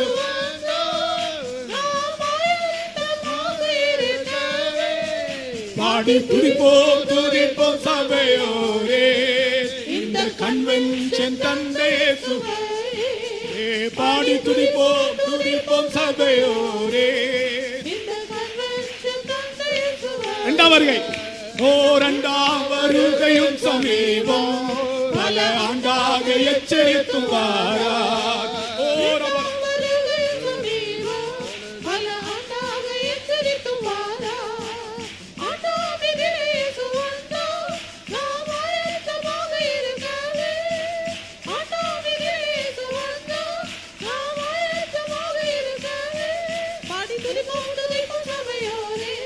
இந்த கன்வென்ஷன் தந்த இயேசுவே. ஹalleluya. பின்னால சேர்ஸ்ல இருக்கிறவங்க கூட எங்களோட சேர்ந்து பாடுங்க. இரண்டாம் வருகை சமீபம். And even the people who are behind, you just join along. The coming, the second நான் coming உங்களை near. திக்கற்றவர்களாக விடேன். I will never leave you comfortless. நான் வந்து உங்களை சேர்த்துக் கொள்வேன். I will come and I will gather you back இரண்டாம் again. வருகை சமீபம். Even the second coming is near. கர்த்தருக்கு ஸ்தோத்திரம். Praise to the holy name. அதற்கு ஆயத்தமாகும்படியாக தான் இந்த கன்வென்ஷனை தந்தார். And God has given a convention so that we have to make ourselves ready. சேர்ஸ்ல இருக்கிறவங்க கூட எங்களோடு சேர்ந்து பாடுங்கள். The people who are on the chairs, please join us. இரண்டாம் வருகையும் சமீபம், பல ஆண்டாக எச்சரித்தும் வாரார். இரண்டாம் வருகையும் சமீபம், ஆறாண்டாம் இதிலே இயேசு வந்தால் நாம் ஆயத்தமாக இருக்கவே. ஆண்டாம் இதிலே இயேசு வந்தால் நாம் ஆயத்தமாக இருக்கவே. துதிப்போம், பாடி துதிப்போம், துதிப்போம் சபையாரே. இந்த கன்வென்ஷன் தந்த இயேசுவே. பாடி துதிப்போம், துதிப்போம் சபையாரே. இந்த கன்வென்ஷன் தந்த இயேசுவே. ஹalleluya. இயேசுவின் இரண்டாம் வருகைக்கு மூல பாஷையிலே சில வார்த்தைகள் உபயோகிக்கப்பட்டிருக்கிறது. The second advent of the Lord Jesus Christ, in the original tongue, certain terms being used. மூன்று வார்த்தைகளை சொல்லுகிறேன். And I want to say about the three things. முதலாவது பரௌஷியா. And the first one is the parousia. பரௌஷியா. இரண்டாவது அப்போகலிப்சிஸ். And the second one is the apocalypse. மூன்றாவது எப்பிபானியா. The third one is the epicardia. கர்த்தருக்கு ஸ்தோத்திரம். Praise the holy name. பரௌஷியா Parousia. என்றால் என்ன? What is mean by that? குறிக்கப்பட்ட ஆள் வருவது. The particular person returning back. அதாவது அவருடைய பிரசன்ஸ், அவரே வருவார். And it means that the very particular man, he would be coming back. வரவேண்டிய ஆள் வருவது. Person who ought to come. ஒரு நாள் நான் கேஜிஎஃப்ல ஊழியம் செய்து கொண்டிருக்கும் போது, While I was serving the Lord in the place of KGF. Kolar coalfield, It is a Kolar gold field. அங்கே நான் ஊழியம் செய்து கொண்டிருந்த போது While I was serving the Lord ஒரு there. பெரிய கிறிஸ்டியன் கான்ஃபரன்ஸ் நடந்தது. And there was a big Christian conference. அந்த கான்ஃபரன்ஸுக்கு விசேஷித்த விருந்தினராக அந்த நாளிலே இருந்த முதல் மந்திரி அழைக்கப்பட்டிருந்தார். Even for that conference, the chief minister was invited as a special guest. சாயங்காலம் 7 மணிக்கு சீஃப் மினிஸ்டர் வருகிறார். பெரிய ஆர்ப்பாட்டம். Even the 7 p.m. the chief minister is coming. There was a great shout in that area. Chief minister வருகிறார் என்று சொன்ன உடனே முழு கேஜிஎஃப் பட்டணமும் குதூகலமாக இருந்தது. Even as the chief minister is visiting that area, the whole of the building of the KGF was having a great shout of joy. 7 மணிக்கு வந்தார். And he came by 7 p.m. Car வந்தது. And then the car appeared. Car வந்து கார்ல இருந்து இறங்கினது chief minister அல்ல, chief மினிஸ்டருடைய மகன். And the car came, but it is not the chief minister who came, alighted down, but only his son. எல்லாருடைய முகமும் வாடி விட்டது. Even all their faces were frowned. அவர் வந்து சொன்னார், எங்க அப்பா வர முடியவில்லை, என்னை அனுப்பினார். My father is not able to come, that's why I have been sent. இயேசு கிறிஸ்துவினுடைய வருகையில் அவரே வருவார். Coming of the Lord Jesus Christ, he himself would come. அவர் வேற யாரையும் அனுப்ப மாட்டார். And he would never send another person. அவரே வருவார். அது பரௌஷியா. அவரே வருவார். And he himself would come, parousia. குறிக்கப்பட்ட அவர் வருவார். And the particular person would come. வரவேண்டியவர் வருவார். The person who ought to come would come. அதுதான் நம்முடைய நம்பிக்கை. That is our hope. அதுதான் நம்முடைய நங்கூரம். That is our anchor. நம்முடைய ஜீவியம் ஒரு வியாபார கப்பல். And even our life is something like a நம்முடைய merchant ஜீவியம் ஒரு ship. விசுவாச கப்பல். And even our life is like a freight ship. இந்த கப்பலுடைய நம்பிக்கை அதுதான், நங்கூரம் அதுதான். And that is that ship, even that anchor is there. கர்த்தருக்கு ஸ்தோத்திரம். Praise to the holy name. வரவேண்டிய அவரே வருவார். The Lord who ought to come, the same Lord would our come. வேற யாராவது அனுப்ப மாட்டார். He would never send another man as a substitute. கர்த்தருக்கு ஸ்தோத்திரம். Praise to the holy name. அவரை நாம் காண போகிறோம். And we were able to see him. இரண்டாவது வார்த்தை And the second word, அப்போகலிப்சிஸ். apocalypse. அதாவது திரை நீங்குதல், அன்வெயிலிங். திரை நீங்குதல். That is removing the veil. அதாவது அவர் இருக்கிற வண்ணமாகவே அவர் தம்மை நமக்கு வெளிப்படுத்துகிற ஒரு அனுபவம். The Lord God will be revealing as he is to everyone. கர்த்தருக்கு ஸ்தோத்திரம். Praise to the holy name. அவர் இருக்கிற வண்ணமாய் நாம் அவரை தரிசிக்க போகிறோம். And we are going to visualize as he is. இயேசு இருக்கிற வண்ணமாக அவர் இரண்டாம் வருகையிலே வரும்போது நாம் அவரை தரிசிக்க போகிறோம். In the second advent, when he comes as he is, We all going to visualize. அது எப்படி இருக்கும் என்று நம்முடைய லாங்குவேஜ் போதாது அதை வர்ணிப்பதற்கு. We have no terms and no language to explain about it. மூன்றாவது வார்த்தை எப்பிபானியா. And the third one is epiphania. பிரசன்னமாகுதல், appearing. And that is giving forth his presence. கர்த்தருக்கு ஸ்தோத்திரம். Praise be the Lord. அதாவது அவர் தன்னுடைய மணவாட்டிக்காக அவர் வெளிப்பட போகிறார். That is, he is going to appear for the bride. அவர் எதற்காக வரப்போகிறார்? For what purpose is going to appear? அவர் ஒரு உத்தேசத்தோடு வரப்போகிறார். Only with a certain intention is going to come. இயேசு கிறிஸ்துவின் முதல் வருகை பாவிகளுக்காக. And the coming of the Lord for the first time is one for the sinners. ஆனால் இயேசு கிறிஸ்துவின் இரண்டாம் வருகை பரிசுத்தவான்களுக்காக. The second coming of the Lord is only for the saints only. அவர் இனி பாவிகளுக்காய் வரப்போவதில்லை. Hereafter he will never come for the sinners. அவர் இனி பரிசுத்தவான்களுக்காய் வரப்போகிறார். But he is only going to come only for the saints. இயேசு கிறிஸ்துவின் முதல் வருகையாகிய அவருடைய பிறப்பு பாவிகளுக்கு சந்தோஷம். And while the first coming of the Lord Jesus Christ that brought about a joy, and even the birth of the Lord Jesus Christ, the first coming, that is a joy to the sinners. ஆனால் இயேசு கிறிஸ்துவின் இரண்டாம் வருகை பாவிகளுக்கு சந்தோஷம் இல்லை. But the second advent of the Lord Jesus Christ, in no way it is a joy to the sinners. அது பரிசுத்தவான்களுக்கு சந்தோஷம். But it's only joy to the saints. கர்த்தருடைய பரிசுத்த நாமத்துக்கு மகிமை Praise to the உண்டாவதாக. holy name. ஆகையால் அவர் இந்த உலகத்திலே ஒரு நோக்கத்தோடு வரப்போகிறார். For this world with a certain purpose and intention going to come. மத்தியாகாயத்தில் அவர் வரும்போது While he appear in the mid-air, அவருடைய மணவாட்டி சபை எடுத்துக்கொள்ளப்படும். even the bride, the church will be raptured. அதுதான் அவர் வருகிற நோக்கம். And that is the main purpose of coming for the அவருடைய second time. மணவாட்டியை சேர்த்துக்கொள்ள அவர் வரப்போகிறார். Only together the bride is going to come for the second time. நாம் மணவாட்டியாக இருந்தால் மட்டும்தான் அவரை சந்திக்க முடியும். Only when you are like a bride, you can praise your God. கர்த்தருக்கு ஸ்தோத்திரம். Praise the holy name. அவர் வரும்போது என்ன நடக்கும்? And when he appear, what would happen? மணவாட்டியாக இருக்கிறவர்கள் திடீரென்று எடுத்துக்கொள்ளப்படுவார்கள். The bride, all of a sudden they will be raptured. அதுதான் rapture என்று அழைக்கப்படுகிறது. And that is called a rapture. Rapture என்கிற வார்த்தை ஆங்கில வேதாகமத்தில் இல்லை. And the rapture, that word is not found in the English scripture. அது ஒரு லத்தீன் வார்த்தையிலிருந்து மருவி வந்த வார்த்தை. It is a term that came from Latin. ராஃபியோ என்கிற வார்த்தையிலிருந்து ராப்சர் என்கிற வார்த்தை மருவி வந்தது. And even the trapio, that word has come derived in that way. அதனுடைய அர்த்தம் என்ன? What is the meaning? திடீரென்று எடுத்துக்கொள்ளப்படுவது. All of a sudden we would be taken up. கர்த்தருக்கு ஸ்தோத்திரம். Praise the holy name. அந்த வார்த்தைக்கு மூன்று அர்த்தங்கள் உண்டு. And that word is having three meaning. ஒன்று, ஒரு இடத்திலிருந்து இன்னொரு இடத்திற்கு குடிபெயர்ந்து போகிறது. And that is leaving one place and going and settling in another place. ஆமென். இரண்டாவது அர்த்தம், And second meaning, திடீரென்று எடுத்துக்கொள்ளப்படுவது, suddenly being carried away. and the second one is suddenly being carried away. மூன்றாவது அர்த்தம், And the third meaning, உயரமாய் எடுத்துக்கொள்ளப்படுவது. that is being taken high to the soaring high. அதான் ராஃபியோ. And that is called the trapio. அதான் rapture. That is called the rapture. அதை நான் உங்களுக்கு ஒரு உதாரணமாய் சொல்லுகிறேன். But I want to tell it something like an illustration. ராஃபியோ எப்படி இருக்கும் என்று, How the trapio would be. இந்த மேசையில கொஞ்சம் குண்டூசியில வையுங்கள். And just you keep that pin on this. ஒரு மேக்னெட், ஒரு காந்தத்தை நீங்கள் மேல், ஒரு பவர்ஃபுல் காந்தத்தை நீங்கள் மேலிருந்து கீழே கொண்டு வாருங்கள். And just you bring the magnet below down.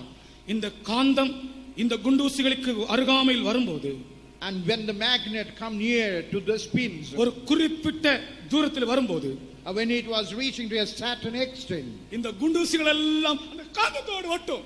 even all the pin will be just clinging to that magnet. அதான் ராப்சர். It's called rapture. நம்முடைய ஆத்தும மணாளனாகிய இயேசு கிறிஸ்து மத்தியாகாயத்தில் வரும்போது, And even our beloved of soul, when he appear in the midair, ஒரு கூட்டத்தினர் எடுத்துக்கொள்ளப்படுவார்கள். one group of people would be raptured. அப்படி எடுத்துக்கொள்ளப்பட வேண்டும் என்றால் நமக்குள் இருக்க வேண்டிய தகுதி என்ன?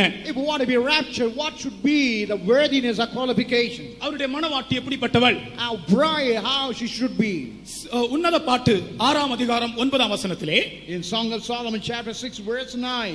என் புறாவோ என் உத்தமியோ ஒருத்தி.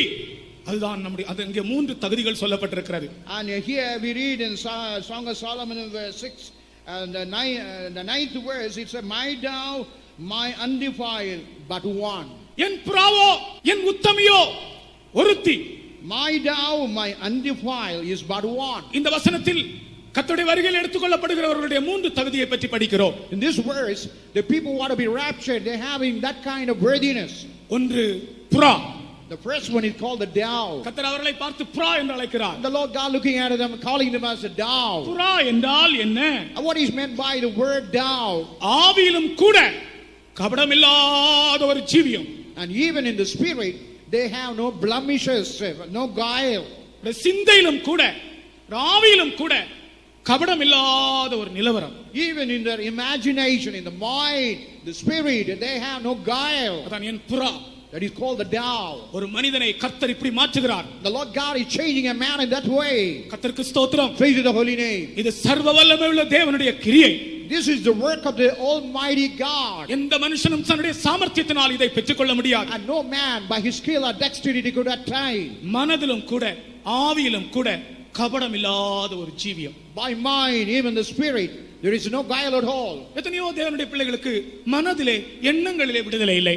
Even today, many children of God, even in the mind, even in their imagination, they have no overcoming life. ஒரு 86 வயதான ஒரு தாத்தா, Even the 86-year-old man, திடீரென்று படுக்கையில என்னை கூப்பிட்டார், மரண படுக்கையிலே. and he was in a deathbed, and he called me. நல்ல அருமையான தாத்தா. And he's a very wonderful, good, nice old gentleman. மரண படுக்கையில என்னை கூப்பிட்டார். And he was in a deathbed and called me. நானும் போனேன். And I've been there. அவர் சொன்னார், என்னுடைய எண்ணத்தில் விடுதலை இல்லை என்று சொன்னார். He told that I have no overcoming in my imagination. 86 வயது. He's only 86-year-old. அவர் சொல்கிறார், எண்ணத்தில் விடுதலை இல்லை. I don't have overcoming life in my imagination. நான் சொன்னேன், நீங்கள் என்னுடைய தாத்தா போல் இருக்கிறீர்கள். You are like an old man. நான் உங்களுக்கு அட்வைஸ் பண்ண ஒன்றும் இல்லை. I have no thing to advise you. கர்த்தர் உங்களை நேசிக்கிறார். The Lord God loves you. கர்த்தர் உங்களை விடுவிக்கிறார். The Lord God deliver you. கர்த்தர் உங்களை அபிஷேகிக்கிறார். The Lord God anoint you. உங்களை கபடற்ற புறாவாக கர்த்தர் மாற்றுவார். And the Lord God will make you a dove without guile. கொஞ்ச நேரம் அவரிடத்தில் ஜெபம் பண்ணி வந்தேன். And I prayed for a while, and I just left the place. 2 நாட்களிலே அவர் தன்னுடைய ஓட்டத்தை முடித்தார். And after 2 days, he finished his course. கர்த்தருக்கு ஸ்தோத்திரம். Praise the holy name. N புறாவோ, My dove. அவருடைய வருகையில் எடுத்துக்கொள்ளப்படுகிறவர்கள் யார்? Who would be raptured in the coming of the Lord? புறாக்கள். They are the dove. என் புறா, ஒரு புறா. Only one dove. புறாக்கள் என்று கூட சொல்ல, புறா. Only it is said as a dove. N புறாவோ, My dove. என் உத்தமியோ, அது இரண்டாவது அனுபவம். And the second one is my undefiled. கரைப்படாத ஜீவியம். That is alive without being corrupted or defiled. கற்புள்ள கன்னிகை. And it is chaste virgin. மனதிலும் கற்பு. And having virginity even in the mind. ஒருவன் தன்னுடைய கற்பை இழந்தானா என்று அவனுக்கும் தெரியும், கர்த்தருக்கும் தெரியும். Oh, whether a man lost his chastity, only his mind, even the Lord knows about it. கற்புள்ளவர்கள் தான் அவர் வருகையில் எடுத்துக்கொள்ளப்படுவார்கள். Only a chaste people will be raptured in the coming of the Lord. அடுத்தது ஒருத்தி. And the third one is called but one. அவள் ஒருத்தி. But one. இதனுடைய அர்த்தம் என்ன? What is the meaning? அவள் ஒப்புரவாகுதலின் உபதேசத்தின்படி ஒன்றாக்கப்பட்டவள். And by the doctrine of reconciliation, you are reconciled, united together. இயேசு கிறிஸ்துவினுடைய இரண்டாம் வருகையிலே பங்கு பெற வேண்டும் என்றால், You want to be a participant in the second coming of the Lord. ஒப்புரவாகுதலின் உபதேசம், ஒப்புரவாகுதலின் ஊழியம் நிறைவேற்றப்பட வேண்டும் நம்முடைய வாழ்க்கையிலே.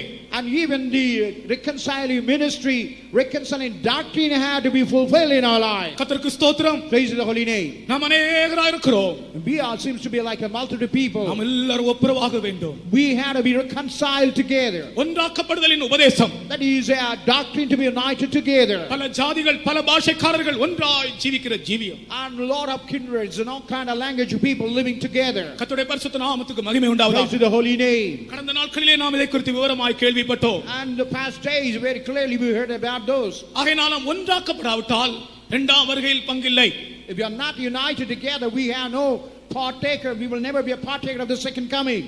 இந்த நாட்களிலே பலவிதமான நிலைமையில் இருக்கிறவர்கள் ஒன்றாக்கப்படுங்கள். The people who are living in a different state and condition, you have to be united together. யாருக்காகலும் ஜாதி வித்தியாசங்கள், பாஷை வித்தியாசங்கள் இருக்கிறதா? You have any kind of distinction of caste or community or language? நீங்கள் அபிஷேகம் பெற்றிருக்கலாம். You may be anointed with the Holy Ghost. ஆனால் நீ ஜாதி வித்தியாசம் உடையவனாய் இருக்கிறாயா? Or do you have any distinction about a casteism? கல்யாணம் வரும்போது தெரியும். But only in the time of marriage it will be revealed. ரகசியமாய் ஜாதியை கேட்பார்கள். They will very secretly asking their caste. எத்தனையோ தேவனுடைய பிள்ளைகள் இதிலே விடுதலை இல்லாதவர்களாய் ஜீவிக்கிறார்கள். And many children of God, they have no deliverance or overcoming life in this. பேதுரு அப்போஸ்தலனுக்கு ஆண்டவர் காண்பித்த தரிசனத்தின்படி, And even what God shown as a vision to their தேவன் fall. சுத்தமாக்குனதை நீ அசுத்தமாய் எண்ணாதே. And whatever God had made clean, don't think it as a defiled one. பல ஜாதி, பல பாஷைக்காரர்கள் ஒன்றாய் ஜீவிக்கிற ஒரு ஜீவியம் ஒப்புரவாகுதலின் ஜீவியம். The people with the different language, with the different caste, with the different community, that is called a one life, a one united life. யாரோடு ஆகலும் நமக்கு ஒரு சிறிய கசப்பு இருந்தாலும் இந்த இரண்டாம் வருகையில் பங்கில்லை. If you have any kind of least bitterness, you have no partaking. You are not a partaker of the second coming. ஆகையால் தான் யாரோடு ஆகலும் கசப்போ துக்கமோ அல்லது அபிப்பிராய வித்தியாசங்களோ இருந்தால் அன்றைக்கு ராத்திரி தானே படுக்க போவதற்கு முன்பு கர்த்தருடைய வசனத்தில் சொல்லப்பட்டிருக்கிறது, சூரியன் அஸ்தமிக்கும் முன்பு உன் எரிச்சல் தனிய கடவது. If we have any kind of bitterness, if we have any kind of difference of opinion, before that sun sets, you have to set ஒரு right. வீட்டிலே ஒரு சகோதரனும் சகோதரியும் 7 வருஷங்கள் ஒருவருக்கொருவர் பேசாமல் ஒரே வீட்டில் ஜீவித்திருக்கிறார்கள் நம்முடைய விசுவாசிகள். And they are the believers in our one house for 7 long years without talking with each other. They lived in our own room, in our house. ஒப்புரவாகுதலின் உபதேசம் எங்கே? Where is the doctrine of reconciliation? சமாதானத்தின் சுவிசேஷம் எங்கே? Where is the gospel of peace? சமாதானத்தின் சுவிசேஷத்தை அறிவிக்கிறவனுடைய பாதங்கள் மலையின் மேல் அழகா இருக்கிறது. Even the feet of the man who are speaking about the gospel of peace is so beautiful. கர்த்தருக்கு ஸ்தோத்திரம். Praise the Lord. ஆகையால் ஒப்புரவாக்கப்படுங்கள். And you have to be united together. சமாதானமாகுங்கள். You have a peace with each other. ஐக்கியமாகுங்கள். United together. நாங்கள் புத்தி சொல்கிறோம் என்று பவுல் சொல்கிறார். Even Apostle Paul is giving us exhortation. அடுத்ததாக And the nextly, இந்த எடுத்துக்கொள்ளப்படுகிறதான அந்த மணவாட்டி எப்படிப்பட்டவள்? and even the raptured bride, what is her condition? என் பிரியமே நீ பூரண ரூபவதி, உன்னில் பழுதொன்றுமில்லை. And my thou are undefiled, you have no other defect in your life. உன்னத பாட்டு 4ஆம் அதிகாரம் 7ஆம் வசனத்திலே அதை நாம் படிக்கிறோம். And we read in Song of Solomon chapter 4 verse 7. என் பிரியமே உன்னில் பழுதொன்றுமில்லை. Here he said, thou art all fair, my love, there is no spot in thee. இதனுடைய அர்த்தம் என்ன? What is the meaning behind it? கிறிஸ்துவின் நிறைவான வளர்ச்சியை அடைந்த அனுபவம். And this is a condition attained in the full stature, the growth of the Lord Jesus Christ. இயேசு கிறிஸ்து முடிந்தது என்று சொன்னார். And Jesus said, it is finished. Pavul சொன்னார் முடித்தேன் என்று சொன்னார். Even Apostle Paul said that he had finished it. இயேசு சொன்னார் முடிந்தது. And even Jesus said it is finished. Pavul சொன்னார் முடித்தேன். And even Apostle Paul told me that he has finished it. நாமும் சொல்ல வேண்டும் நான் முடித்தேன். Even we had to say that we are finishing it. நான் முடித்தேன். மரிக்கும் முன்னதாகவே சொல்ல வேண்டும் நான் முடித்தேன், என்னுடைய கோர்ஸ் முடித்தேன். Even before we die we say that we have finished it. இந்த படிக்கிற பிள்ளைகள் எல்லாம் சொல்றாங்க 5 வருஷ கோர்ஸ் 3 வருஷ கோர்ஸ் இதெல்லாம் நான் முடித்தேன்னு சொல்றாங்க. 5 வருஷம் முடிச்சிட்டேன். And even some people have 5 years 3 years course and I finished that course. அப்போஸ்தலனாகிய பவுல் சொல்கிறார் நான் முடித்தேன். Even Apostle Paul say that he had finished that. அது கிறிஸ்துவின் நிறைவான வளர்ச்சியை காண்பிக்கிறது. And that speaks about the fullness, the growth of the Lord Jesus Christ. தேவனுடைய சித்தத்தை செய்து முடிப்பதை காண்பிக்கிறது. And it speaks about doing the will of God and perfecting that. நாம் ஒவ்வொருவரும் செய்து முடிக்க வேண்டிய சில பகுதிகள் உண்டு. And we do have some parts where I have to do it and finish it. என் கிரியைகளை முடிப்பதே ஆகாரம். And my need is only to finish the work. வேத புத்தகத்தில் சில முடிக்க முடியாமல் போன ஆட்களை பற்றி நாம் படிக்கிறோம். Even we read in the scripture that people are not able to conclude the work. ஒரு ஆள் ஒரு கோபுரம் கட்ட தொடங்கினானாம், அவனால் முடிக்க முடியவில்லை. The man who was building a tower but he was not able to finish it. முடிக்க முடியாமல் போனால் என்ன செய்வார்கள்? If it is not able to finish it, what they would say, எல்லாரும் நிந்திப்பார்கள். all will be reproaching it. ஆகையால் அவன் உட்கார்ந்து செல்லும் செலவை கணக்கு பார்க்க வேண்டும். And that's why he must be seated in a place and he must make a count. எனக்கு திராணி இருக்கிறதா? Whether he is having a skill, செல்லும் செலவு இருக்கிறதா? is he able to spend money? இல்லாவிட்டால் என்ன? If not, what would be? ஆண்டவரிடத்தில் நீ பெற்றுக்கொள்ள வேண்டும். You had to ask the Lord and receive from him. யோவாபின் காலத்திலே யோவாப் என்ன தொடங்கினான், ஆனால் அவன் முடிக்கவில்லை. And even the Job he was not able to finish it in his time. யோவாபின் காலத்திலே யோவாப் என்ன தொடங்கினான், ஆனால் முடிக்க முடியவில்லை. And Job was able to count but he was not able to finish it. அதனால பெரிய கஷ்டம் உண்டானது. But there was a great tribulation occurred in that time. அவன் என்ன தொடங்கியும் முடிக்க முடியவில்லை. But he was making a reckoning but not able to finish it. அதுபோல இந்த கன்வென்ஷனின் கடைசி நாள் கூட்டத்திலே ஆண்டவர் என்னோடு பேசுகிறார். உன்னுடைய வாழ்க்கையிலே நீ முடிக்க வேண்டியதை உன் மரணத்துக்கு முன்பு நீ முடிக்க வேண்டும். That's why God is speaking in the convention. What you had to finish it before your death, you had to finish it. அப்பொழுதுதான் உன்னை அவர் சேர்த்துக்கொள்ள வரும்போது நீ எடுத்துக்கொள்ளப்பட முடியும். Only when you come together, then you can be raptured with him. கர்த்தருடைய நாமத்துக்கு ஸ்தோத்திரம். Praise to the holy name. அடுத்ததாக And the nextly, இந்த மணவாட்டி எப்படிப்பட்டவள் தெரியுமா? what kind of this bride is? யோவான் அப்போஸ்தலனுக்கு தூதன் சொல்லுகிறான், Even the angel is saying to the John the apostle, இங்கே வா, you come hither, இங்கே ஏறி வா. you come hither. நான் மணவாட்டியை உனக்கு காண்பிக்கிறேன், ஆட்டுக்குட்டியானவருடைய மணவாட்டியை உனக்கு காண்பிக்கிறேன். I will show you the bride of the Lamb. 21ஆம் அதிகாரம் 9ஆம் வசனம். And 21 chapter verse 9 we read about it. And there came unto me one of the 7 angels, which had the 7 vials full of the 7 last plagues, and talked with me, saying, Come hither, I will shew thee the bride, the Lamb's wife.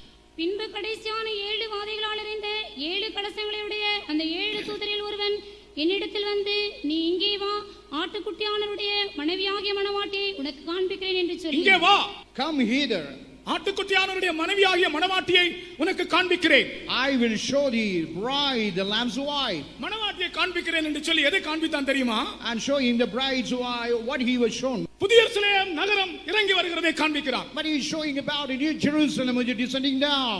மணவாட்டியை காண்பிக்கிறேன் என்று சொல்லி Am I saying that you will show about the bride? புதிய எருசலேம் நகரம் இறங்கி வருகிறதை காண்பித்தான். And he was showing about the city of Jerusalem coming down. அது தன் மணவாளனுக்காக அலங்கரிக்கப்பட்ட மணவாட்டியை போல இருந்தது. And it was something decorated for his bridegroom. அந்த புதிய எருசலேம் நகரத்தை பார்த்தால் While he just looking at the city of New Jerusalem, ஒரு பிரைட் போல இருக்கிறது. அதனுடைய தோற்றம் ஒரு மணவாட்டியை போல இருக்கிறது. and it will appear like a bride. ஒரு முறை இந்திய தேசத்தை, இந்திய தாயை ஒரு ஸ்திரீயாக சித்தரித்திருந்தார்கள். அதை பார்த்தா இந்தியாவா இருக்கும், ஆனா அதே சமயத்துல And they had just depicted the island of India. அழகா வரைஞ்சிருந்தாங்க. பார்த்தால் ஒரு இந்தியா, அதே சமயத்துல அழகான ஒரு டான்ஸ் பண்ற ஸ்திரீ போல. And it looked like a land of India. Another way it looked like a woman. ஒரு ஆள் நரகத்தை பற்றி ஒரு தரிசனம் பார்த்தாராம். And one person was able to see a vision about hell. நரகத்தை பார்க்கும்போது ஒரு அசுத்தமான ஸ்திரீயை போல இருந்ததாம். And while he looked into that hell, it looked like a worst woman. நான் முதலாவது அதை எப்படியோ யோசித்துக் கொண்டிருந்தேன். ஆனால் பின்னாட்கள புதிய எருசலேம் நகரம் மணவாட்டியை போல இருந்தது உண்மை. அப்படி என்றால் இந்த நரகம் அசுத்தமான ஒரு ஸ்திரியை போல இருந்ததும் உண்மையாக இருந்திருக்கும். If the New Jerusalem appeared like a bride, a woman, even this hell will look like an awkward woman. புதிய எருசலேம் நகரமோ தன் மணவாளனுக்காக அலங்கரிக்கப்பட்ட சத்தமா ஹல்லேலூயா மணவாட்டியை போல ஆயத்தமாக்கப்பட்டிருந்தது. And it was prepared like a bride. ஆகையால் நம்முடைய வாழ்க்கை மணவாட்டியை போல் ஆயத்தமாக்கப்பட வேண்டும். Our life has to be prepared like a bride.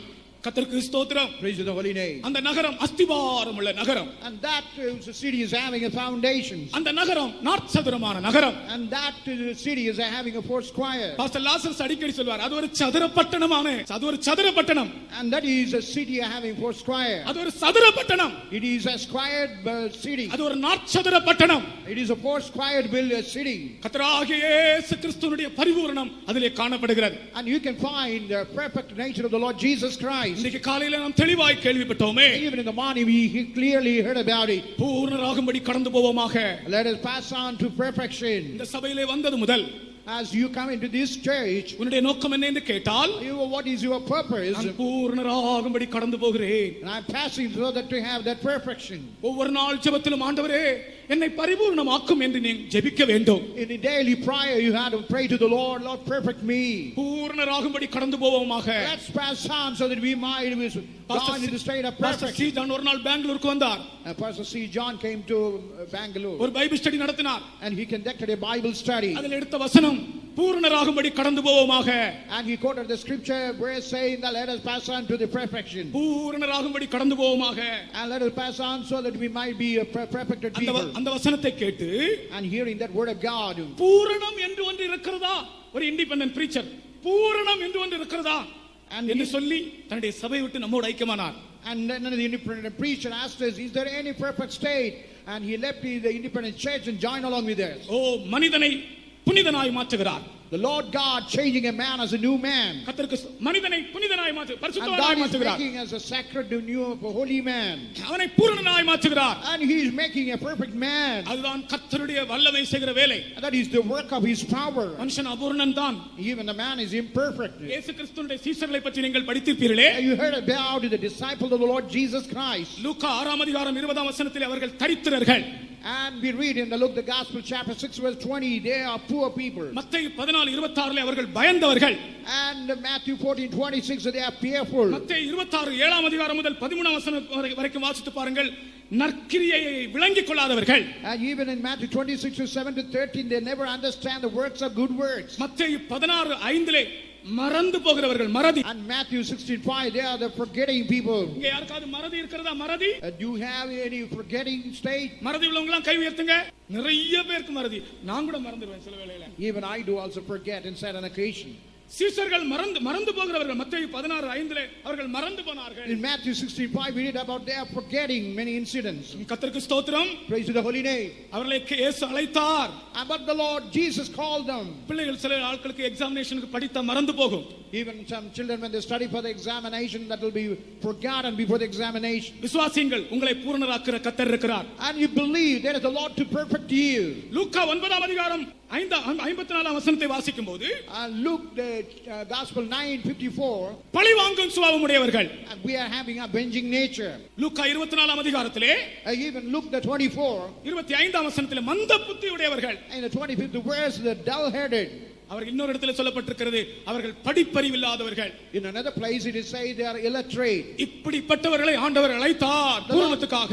The Lord God called such kind of imperfect for the perfection. மானவர்களே, நான் இந்த இடத்துல நின்று பிரசங்கம் பண்ணுகிறேன். மிகுந்த தாழ்மையோடு, என் இருதயமானது பயத்தோடு நடுக்கத்தோடு தான் பரிசுத்தவான்களுக்கு முன்பாக நான் நின்று பிரசங்கம் பண்ணுகிறேன்.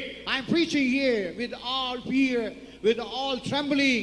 I am preaching before the saints of God. நம்முடைய தேவன் அபூரணனை பூரணனாய் மாற்றுகிற தேவன். The Lord God, whatever seems to be imperfect, He will be changing it into a perfect state. உங்களுடைய விசுவாசத்துக்காக திரும்பவும் சொல்கிறேன். For your faith, let me repeat it again. அவர் அழைத்த சீஷர்கள் தரித்திரர்கள். Even the disciple called by the Lord Jesus, they are poor. பயந்தவர்கள். They are fearful. நற்கிரியை விளங்கிக் கொள்ளாதவர்கள். They never understand the good works. மறந்து போகிறவர்கள். They are the people forget. பழி வாங்குகிறவர்கள். They are the revenging. மந்த புத்தி உள்ளவர்கள். They are the dull-minded. படிப்பறிவில்லாதவர்கள். They are illiterate. பேதைகள். And they are ignorant. அப்படிப்பட்டவர்களை அவர் அழைத்தார். But He had called such type of people. எதற்காக அழைத்தார்? For what purpose He called them? பூரணராகும்படி அழைத்தார். That He called them that they might be made as a perfect people. பரிசுத்த ஆவி உங்களிடத்தில் வரும்போது, when the Holy Spirit come upon you, நீங்கள் பலனடைந்து, you will be strengthened. நீங்கள் பூமி எங்கு எனக்கு சாட்சிகளாய் இருப்பீர்கள் என்று சொன்னார். And you will be witness unto the whole of the end of the world. கர்த்தருடைய அபிஷேகம் நம்மை பரிபூரணராய் மாற்றுகிறது. Even the anointing maketh the people with the perfect state. உன்னுடைய அபூரணத்தை பற்றி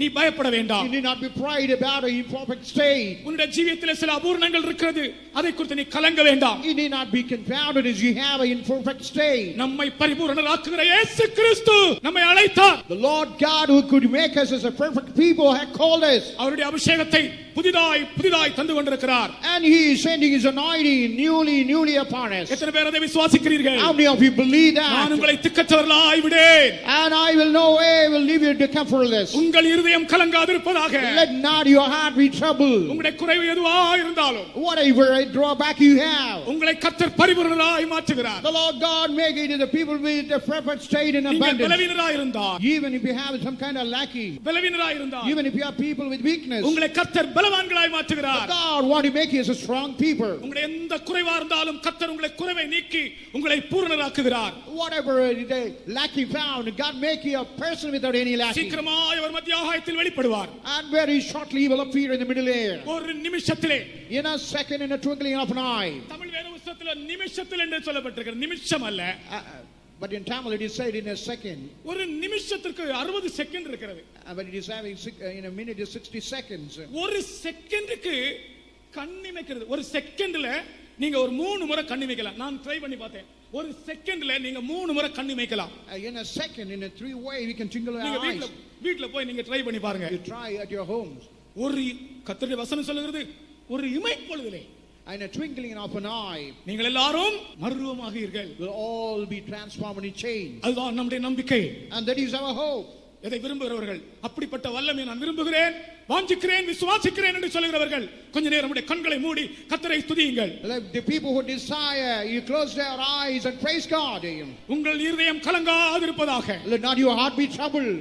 கர்த்தர் இதோ வருகிறார். And the Lord God is coming. அவருடைய வருகை மிகவும் சீக்கிரம். His coming is very imminent. நான் வந்து உங்களை என்னிடத்தில் சேர்த்துக் கொள்வேன். I will come and gather you back again. நான் உங்களை திக்கற்றவர்களாய் விடேன். I will never leave you comfortless. இயேசு வருகிறார். Jesus comes. இயேசு வருகிறார். Jesus comes. எல்லாரும் சொல்லுங்கள், இயேசு வருகிறார். Jesus comes.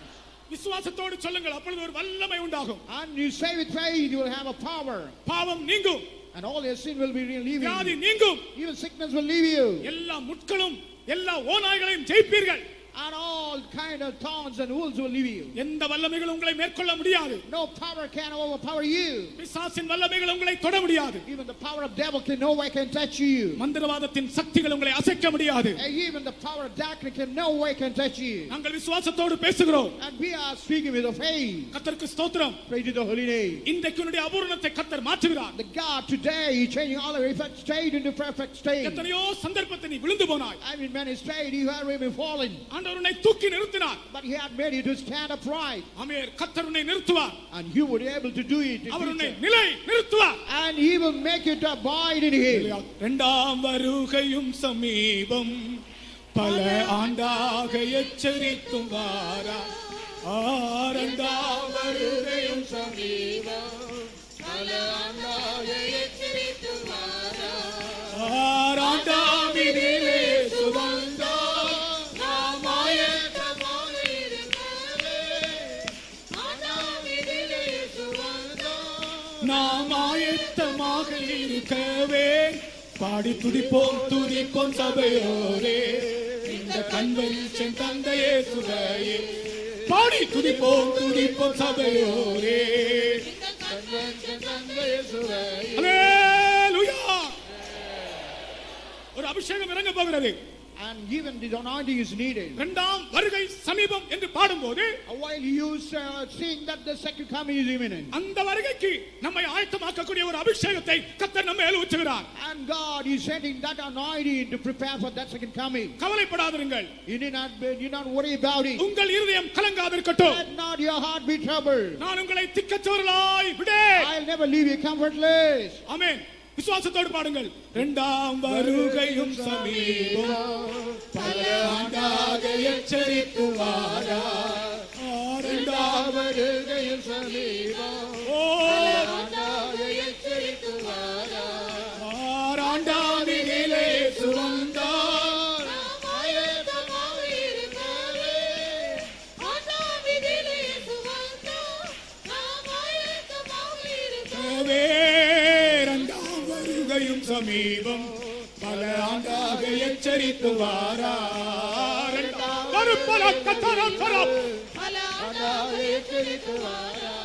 ஆறாண்டாம் இதிலே சுவந்தால் நாம் ஆயத்தமாக இருக்கவே.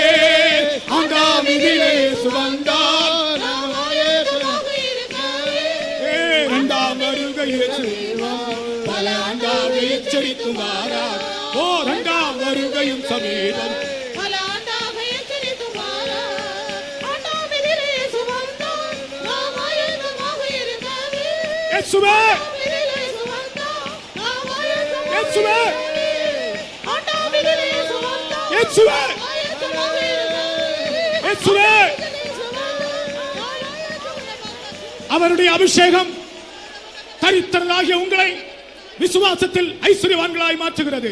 And even the anointing that make you rich even in faith. அவருடைய அபிஷேகம் பலவீனராகிய உங்களை பலப்படுத்துகிறது. Even his anointing as you are a weak make you strong. அவருடைய அபிஷேகம் மந்த புத்தி உடையவர்களாகிய உங்களை தெளிந்த புத்தி உடையவர்களாய் மாற்றுகிறது. The anointing as you are dull-headed make you sober minded.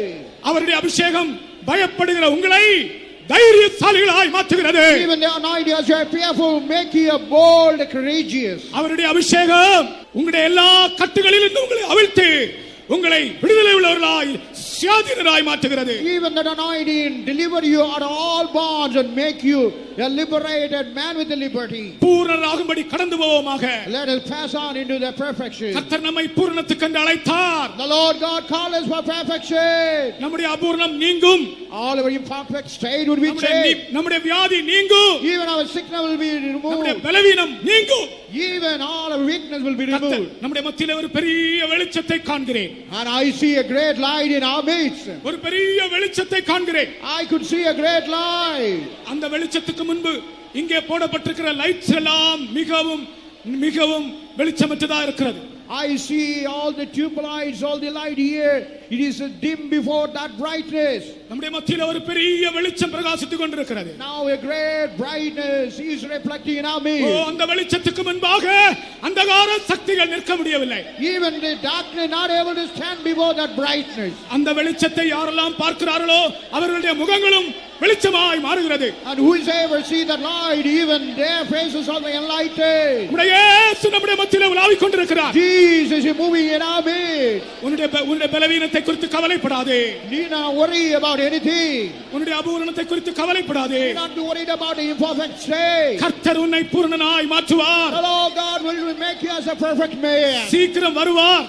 He will come very soon. அவர் உன்னை சேர்த்துக் கொள்வார். And he will gather it back. என் தகப்பனும் என் தாயும் என்னை கைவிட்டாலும் Even my father and mother will abandon me.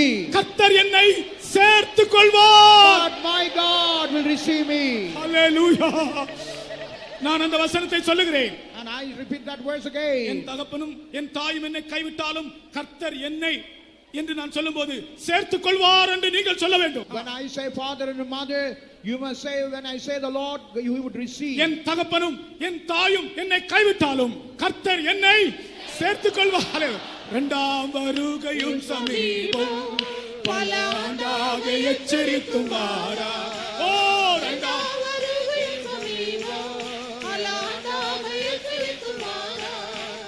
ஆண்டாவினிலே ஹalleluya.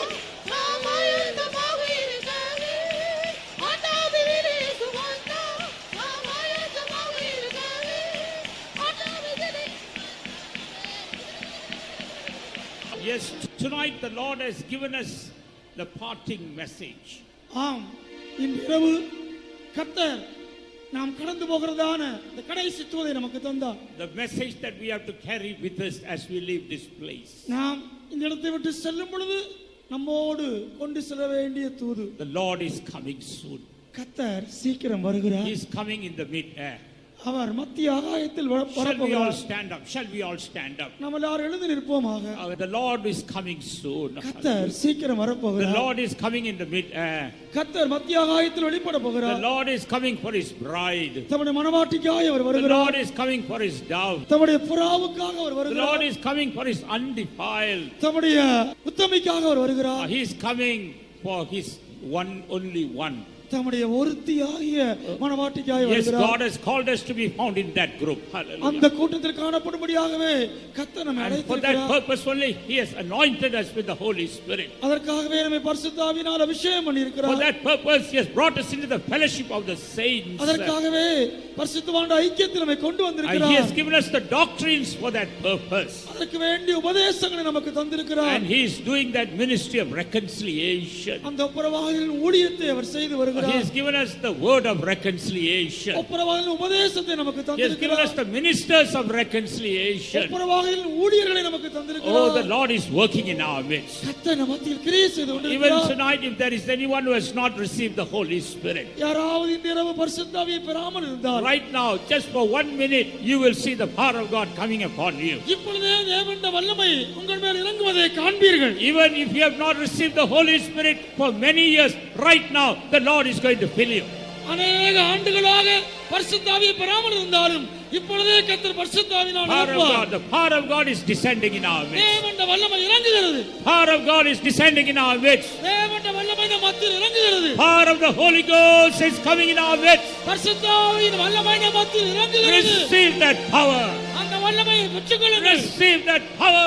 வல்லமையை பெற்றுக்கொள்ளுங்கள். Be filled with that power. வல்லமையை பெற்றுக்கொள்ளுங்கள். Hallelujah. Yes, dear child of God.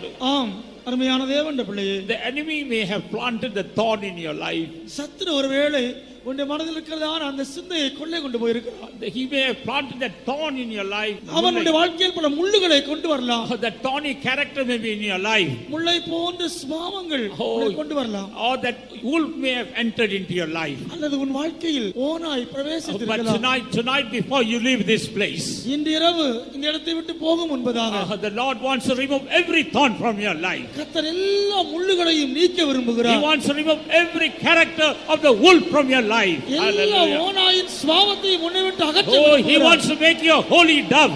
உன்னை பரிசுத்த புறாவாக மாற்ற Oh, விரும்புகிறார். the power of God is coming. தேவனுடைய வல்லமை இறங்குகிறது. Power of God is coming. தேவனுடைய வல்லமை இறங்குகிறது. Fire of the Holy Ghost is burning. பரிசுத்தாவின் வல்லமை எரிகிறது. Hallelujah.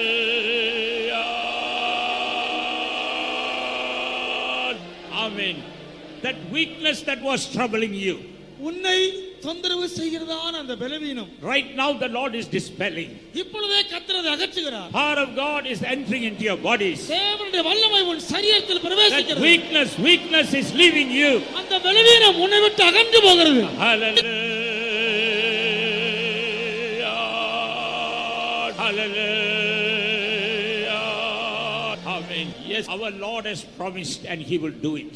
ஆம், நம்முடைய தேவன் வாக்குரைத்திருக்கிறார், நிச்சயமாக அதை செய்வார். The good work that I have started in your life, I will complete. உன்னில் ஆரம்பித்த நற்கிரியை நான் நிறைவேற்றி Oh, முடிப்பேன். let us believe the promise of God. நாம் தேவனுடைய வாக்குத்தத்தத்தை Oh, let us விசுவாசிப்போம். believe the promise of God. தேவனுடைய வாக்குத்தத்தத்தை Oh, let us விசுவாசிப்போமாக. believe the promise of God. தேவனுடைய வாக்குத்தத்தத்தை விசுவாசிப்போமாக. Hallelujah.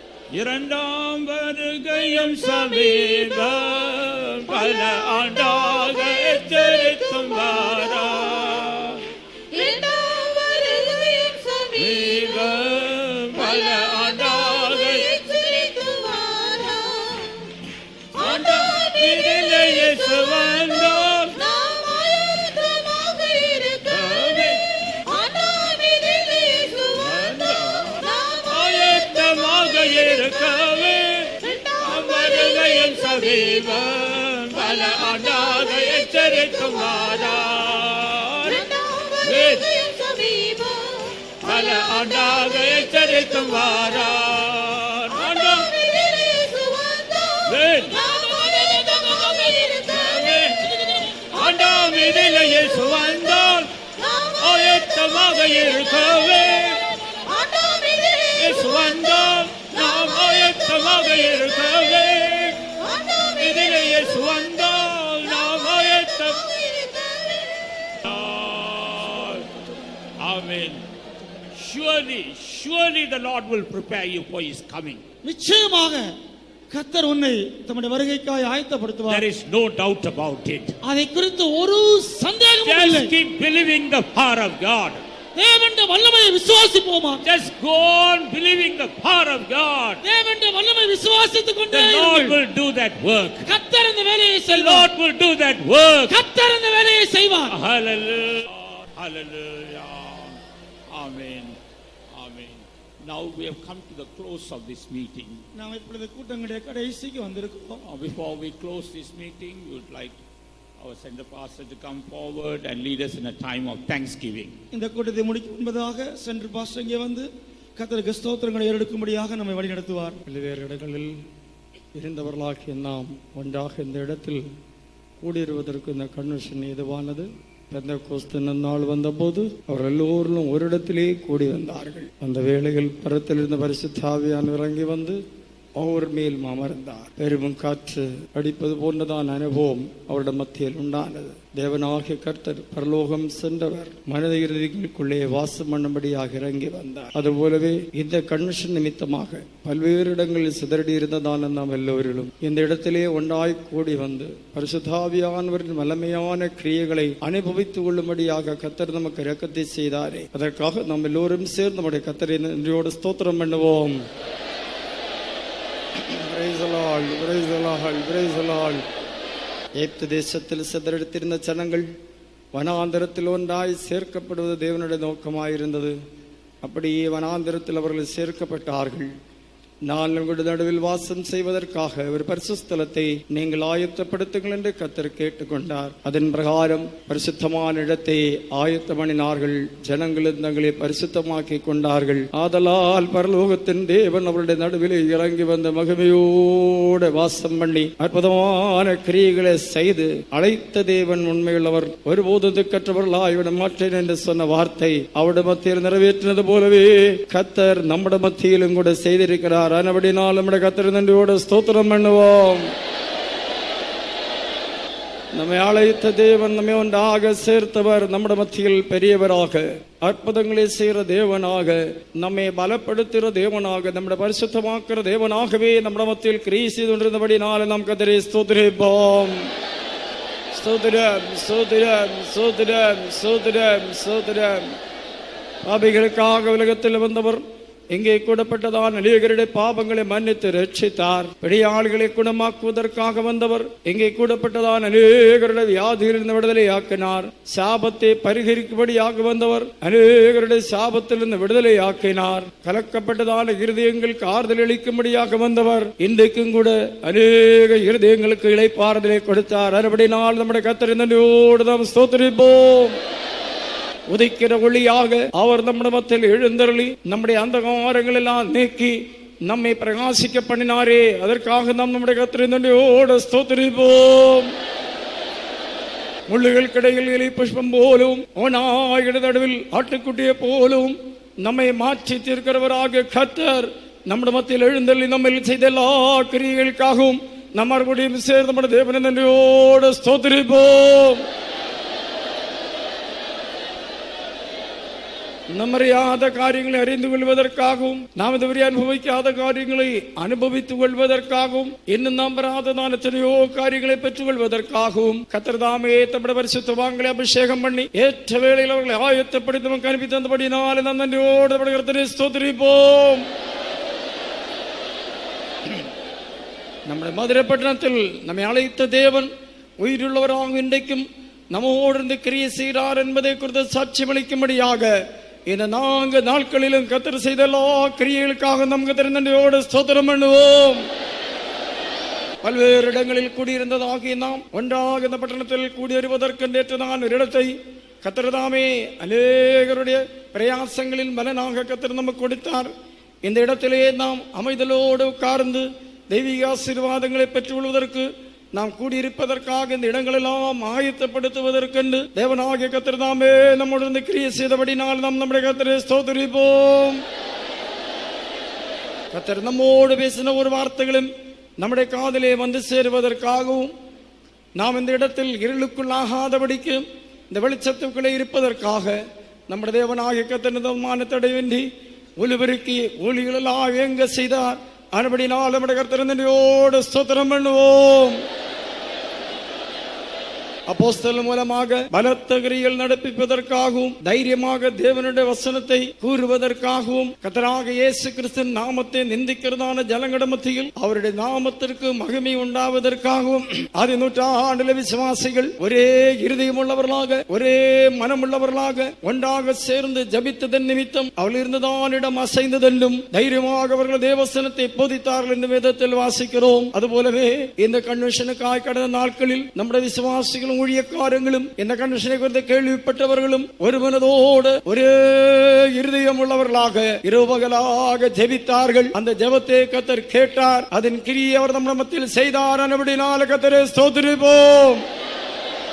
அநேகர் இந்த இடத்திலே கூடி வர வேணும் என்று நாம் ஜெபித்தோம். கர்த்தர் இந்த ஜெபத்தை கேட்டார். நாம் ஒருபோதும் கண்டிராதவர்கள் நம்மை மறியாத அநேகர் இந்த இடத்திலே கூடி வர செய்தார். விசேஷமாக தேவனுடைய ஜனங்கள் எங்களுடைய வீடுகளிலே தங்கிராதபடி இரவுபகலாக கூடி வந்து கர்த்தருடைய நன்மைகளை அனுபவிக்கும்படியாகவும் கர்த்தருக்கு சாட்சிகளாகும்படியாகவும் ஒரு பெருங்கூட்ட ஜனத்தை கர்த்தர் தாமே கொண்டு வந்தபடினாலே ஸ்தோத்திரம் பண்ணுவோம். இந்த கன்வென்ஷன் மூலமாய் ரட்சிக்கப்பட்டவர்கள் நினைத்து நாம் ஸ்தோத்திரம் பண்ணுவோம். ஞானஸ்நானம் எடுத்தவர்களுக்காக ஸ்தோத்திரம் பண்ணுவோம். Praise the Lord. ஸ்தோத்திரம் ஸ்தோத்திரம் ஸ்தோத்திரம் ஸ்தோத்திரம். அபிஷேகம் பெற்றவர்களுக்காக ஸ்தோத்திரம் பண்ணுவோம். Praise the Lord. ஸ்தோத்திரம் ஸ்தோத்திரம் ஸ்தோத்திரம். அப்போஸ்தலர் உபதேசத்தை ஏற்றுக்கொண்டு இந்த ஐக்கியத்துக்குள்ளாகும்படியாக தீர்மானித்திருக்கும் ஜனங்களுக்காக ஸ்தோத்திரம் பண்ணுவோம். Praise the Lord. சோதரம் சோதரம் சோதரம் சோதரம். இங்கே வந்து ஜபித்து சுகமற்றவர்களுக்காக சோதரம் பண்ணுவோம். Praise the Lord. சோதரம் சோதரம் சோதரம் சோதரம் சோதரம்.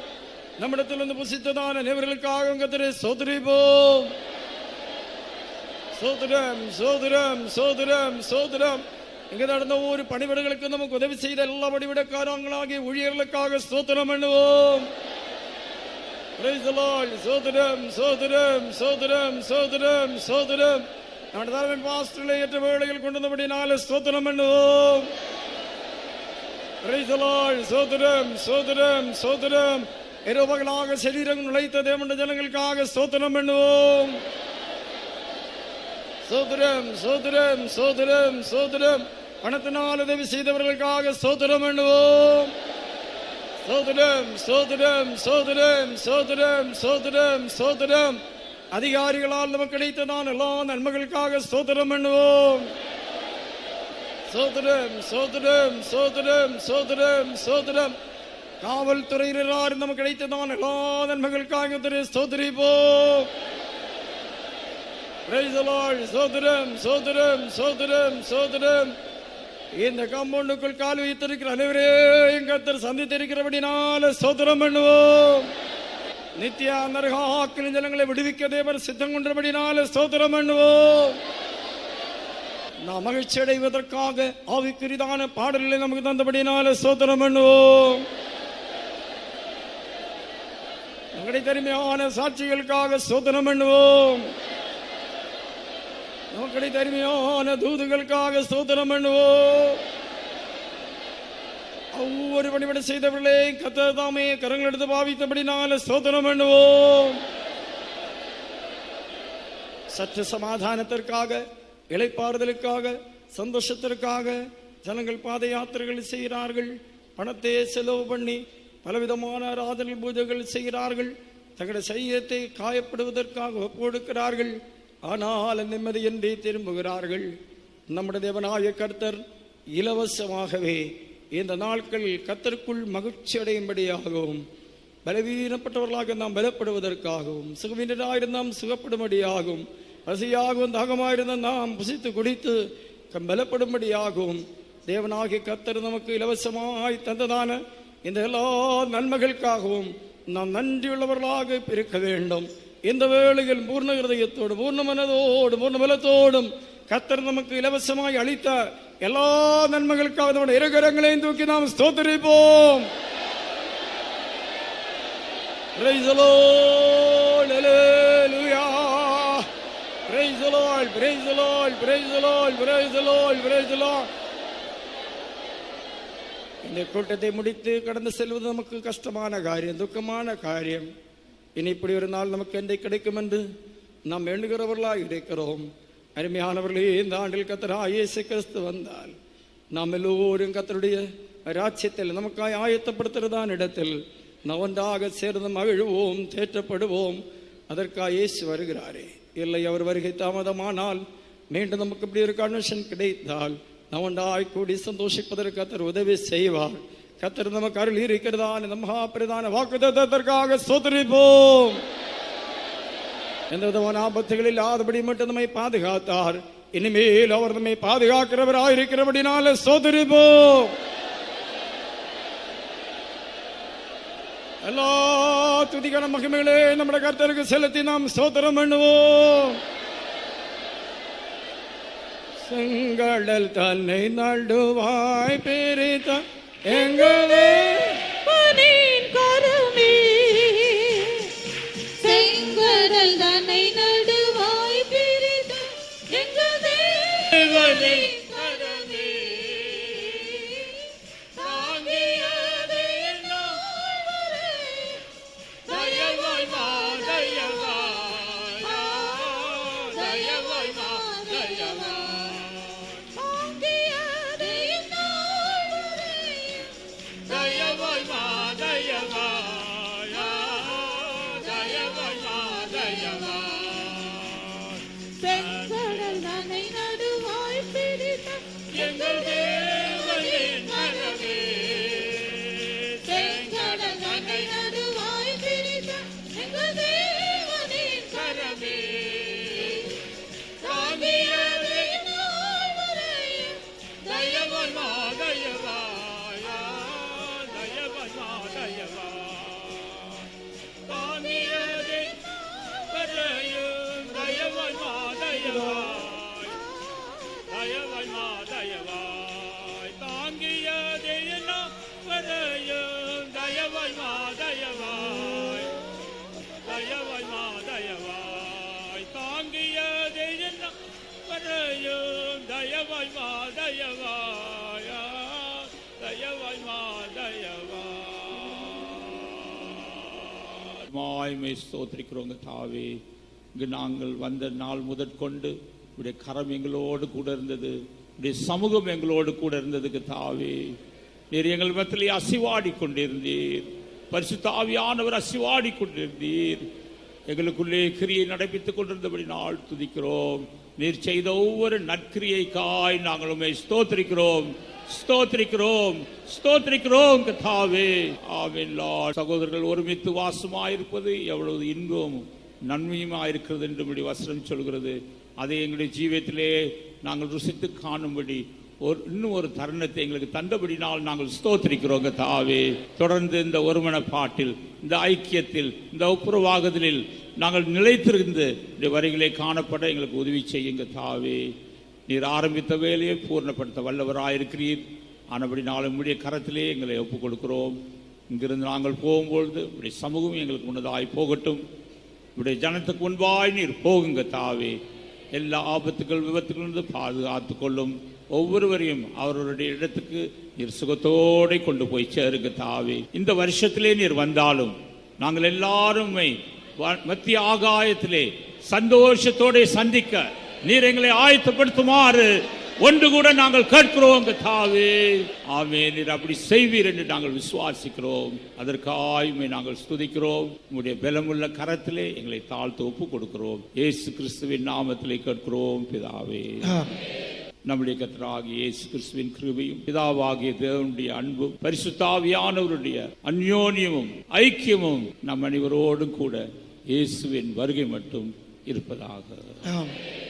ஹல்லேலூயா, ஹல்லேலூயா, ஹல்லேலூயா, ஹல்லேலூயா, ஹல்லேலூயா, ஹல்லேலூயா.